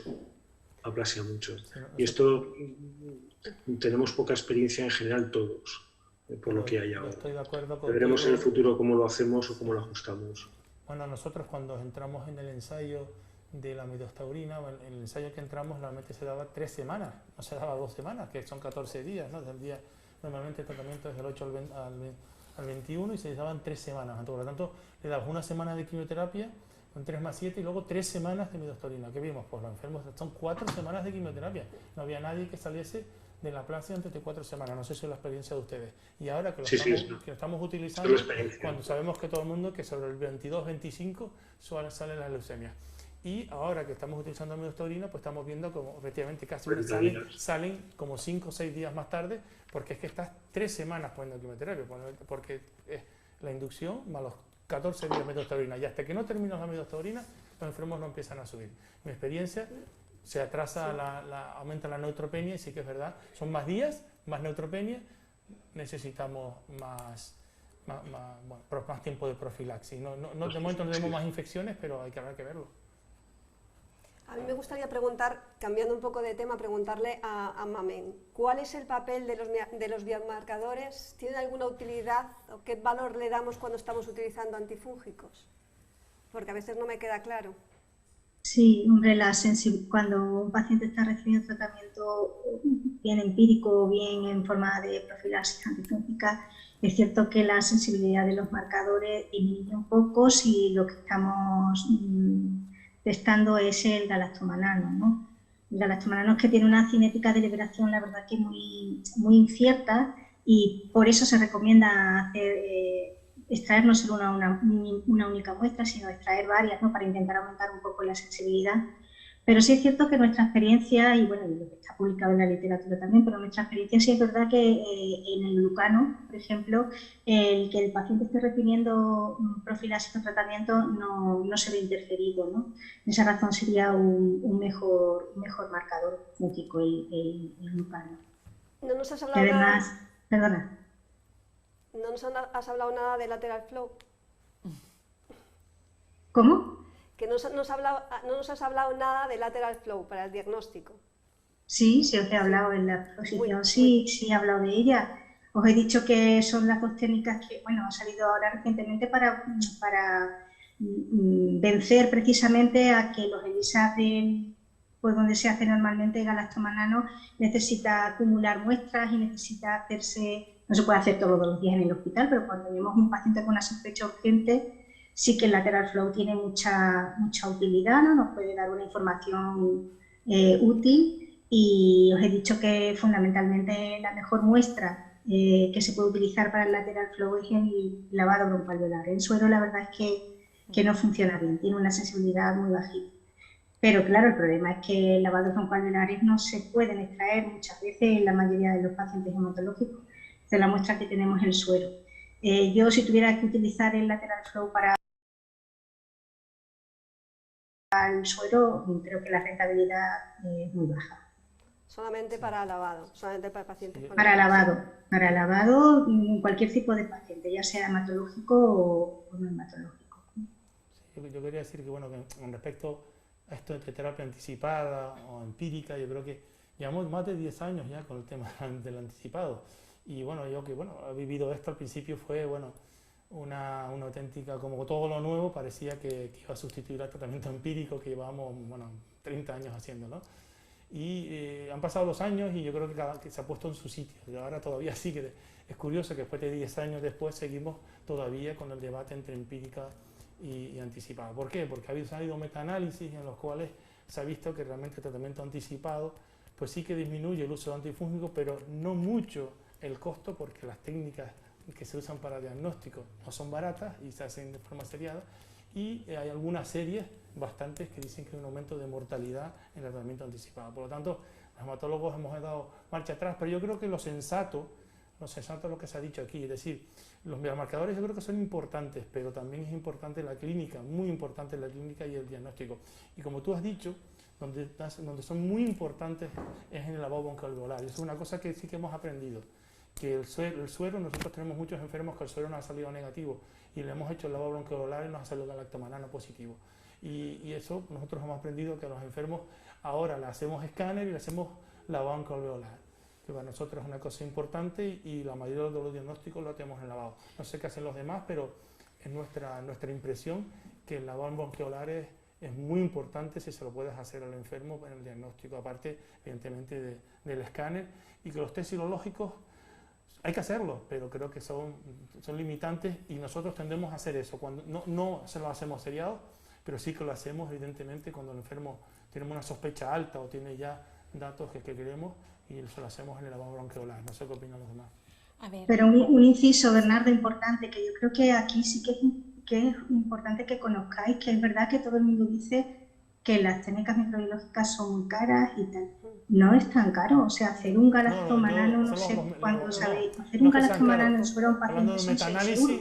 Porque el principio la idea era ahorro también de antifúngicos, porque se decía que solo un 30% de los antifúngicos que se utilizaban eran racionales, ¿no? Siempre es racionalidad, pero solo hablo en la práctica. Yo creo que mezclamos las dos, la empírica y la anticipada, no sé qué hacen los demás, y yo la tendencia a utilizar cuanto antes el lavado broncoalveolar. Pero yo creo que son dos cosas diferentes. ¿Qué piensan los demás sobre esto? A nivel, creo que lo hacemos mejor, sin duda lo hacemos mejor. Lo tengo clarísimo que lo hacemos mejor, porque yo recuerdo cuando yo empecé, ya no te digo de residente, pero cuando empecé en el trasplante o en las guías anteriores del manejo del neutropénico, antes toda la vida decíamos, bueno, al más 5 de la fiebre, ponga usted un tratamiento empírico de antifúngico, o ponga incluso un glicopéptido, que ahora ni siquiera usamos. Entonces, todo eso lo hemos ido definiendo, y lo hemos ido definiendo porque nos acercamos muchísimo más al diagnóstico, en eso lo tengo claro. Y es verdad que combinamos, tenemos menos miedo a hacer un lavado broncoalveolar, tenemos el TACAR, tenemos el galactomanano seriado, el beta de glucano, y nos tenemos a nosotros como clínicos, que también, ¿vale? Entonces yo sí que creo que hacemos un mejor acercamiento al diagnóstico y al tratamiento precoz, que realmente es lo que te disminuye el coste, porque antes hacíamos un montón de empírico y probablemente, pues a pesar de que el galactomanano, que yo me peleo con el galactomanano, pero lo serio, lo hago 2 veces a la semana, o sea, me peleo porque me gusta, porque nosotros los hematólogos somos como súper estrictos, ¿no? Y yo cuando pido una PCR, imagino que le pasa también a ustedes, cuando pido una PCR para hongos, pienso que voy a tener, porque si creo que es un hongo, ¿por qué no me sale? Y a veces tenemos esos pacientes que sabemos que es un hongo y que los tenemos sin diagnóstico, mejoran con el tratamiento antifúngico, pero los tenemos en una probable, como siempre, ¿sabes? Entonces yo creo que lo hacemos mejor sin duda, y encima tenemos la suerte de tener muchos mejores fármacos, muchísimo mejor que los que teníamos antes, que teníamos Ambisome o cuando empezó el Bori, pero vamos, muchísimos mejores fármacos. También tenéis que tener en consideración que probablemente la infección por mucor está infradiagnosticada. No tenemos nada para diagnosticar una infección por mucor. Los marcadores fúngicos aquí sí que no valen para nada, ni el glucano, ni el galactomanano, ni nada. Entonces, muchas veces tenéis sospecha de que tenéis una infección fúngica y realmente lo que a lo mejor podéis tener es una infección por algún hongo que es más difícil de diagnosticar, ¿no? No siempre tiene por qué ser un Aspergillus, ¿no? Y ahí es fundamental donde el isavuconazol yo creo que puede tener mucha utilidad, porque te permite pues, la seguridad de que puedes estar tratando otros hongos que son más complicados de diagnosticar en el laboratorio. No sé si puedo. ¿Tú quieres terminar? Sí. Bueno, como nos retrasamos 5 minutos más y cortamos, nos quedan 5 minutos. Vale, pues yo iba a decirles que a los que llevan agudas, que estaban hablando de los mitos taurines y de tal, o sea, iba a lanzar una pregunta al aire, iba a ver cómo recibe esos pacientes MI en la unidad de trasplantes, que es la sobrecarga férrica, ¿vale?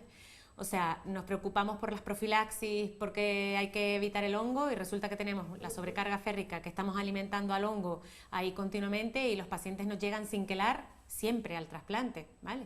Entonces no sé cuál es el planteamiento de los que hacen agudas, no sé cómo lo ve MI cuando llegan esos pacientes allí a la unidad de trasplantes que ya no tienes tiempo. Bueno, los pacientes con agudas, aunque tengan sobrecarga férrica, en general no tienen tiempo, ¿no? Previamente a recibir su quelación y poder mejorar esa situación. El problema son, en realidad, otro tipo de patologías que vienen al alogénico con una sobrecarga importante, que son las enfermedades más crónicas, los mielodisplásicos, todos estos que han necesitado tantas transfusiones, mielofibrosis. Hay un incremento en el trasplante a día de hoy, por lo menos en nuestro entorno, de pacientes con mielofibrosis que van a trasplante después de, ¿no?, el de todas las nuevas indicaciones con las moleculares, y entonces en esos pacientes en los que hay que prestar atención. Lamentablemente es verdad que eso es un problema porque sobre todo pacientes que vienen quizás de centros que de fuera, que nos derivan, no nos da tiempo suficiente porque nosotros por ahí conocemos al paciente y ya por ahí le programamos ya el trasplante dentro de muy poco, entonces no nos da margen, ¿no? Pero en aquellas situaciones en las que podemos identificarlo con tiempo, aquel paciente que no tiene una enfermedad muy acelerada y que quizás tiene tiempo porque además tenemos que buscar el donante, etcétera, siempre hay que, no hay que olvidarse de pedirle a su médico que le quele y que trate de mejorarle esa situación, porque no es solamente la infección fúngica a lo que predispone tener una sobrecarga férrica, nos puede interferir en el rendimiento, nos va a interferir también en otras complicaciones, sobre todo hepáticas, así que yo creo que esto es una cosa importante hacer en todos los pacientes siempre y cuando tengamos tiempo, ¿no? No sé si hay alguna pregunta más. ¿Alguien quiere hacer alguna pregunta? Yo para meter el dedo en la llaga, terapia combinada, la terapia combinada, ¿verdad? La antifúngica, el no lo hacemos todos, entonces quería ver la opinión de los otros hematólogos. Realmente, tanto en aspergilosis como en mucormicosis, las guías no apoyan el tratamiento combinado antifúngico, no lo apoyan.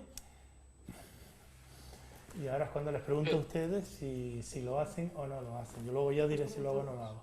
Les pregunto a los hematólogos. Tú ya lo has dicho. No lo apoyan, no creo que sirva, pero lo hacemos.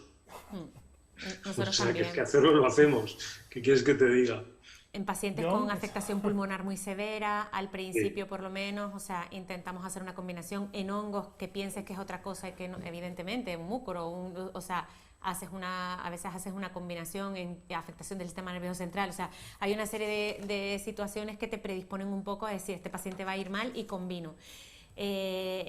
Para mí la pregunta no es la combinación, sino qué combinamos, o sea, porque tenemos tanto que combinar que termino, o sea, para mí una buena combinación es Ambisome con, y generalmente termino últimamente en ISA, más que en Bori, porque yo te digo, en nuestro centro tenemos problemas de monitorización, no es fácil monitorizar los niveles de voriconazol, ¿vale?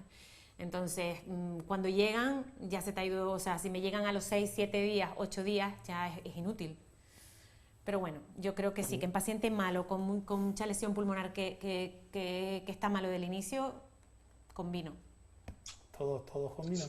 ¿Y también? Sí, sin duda, vamos, es un tema muy interesante, justo le iba a preguntar yo.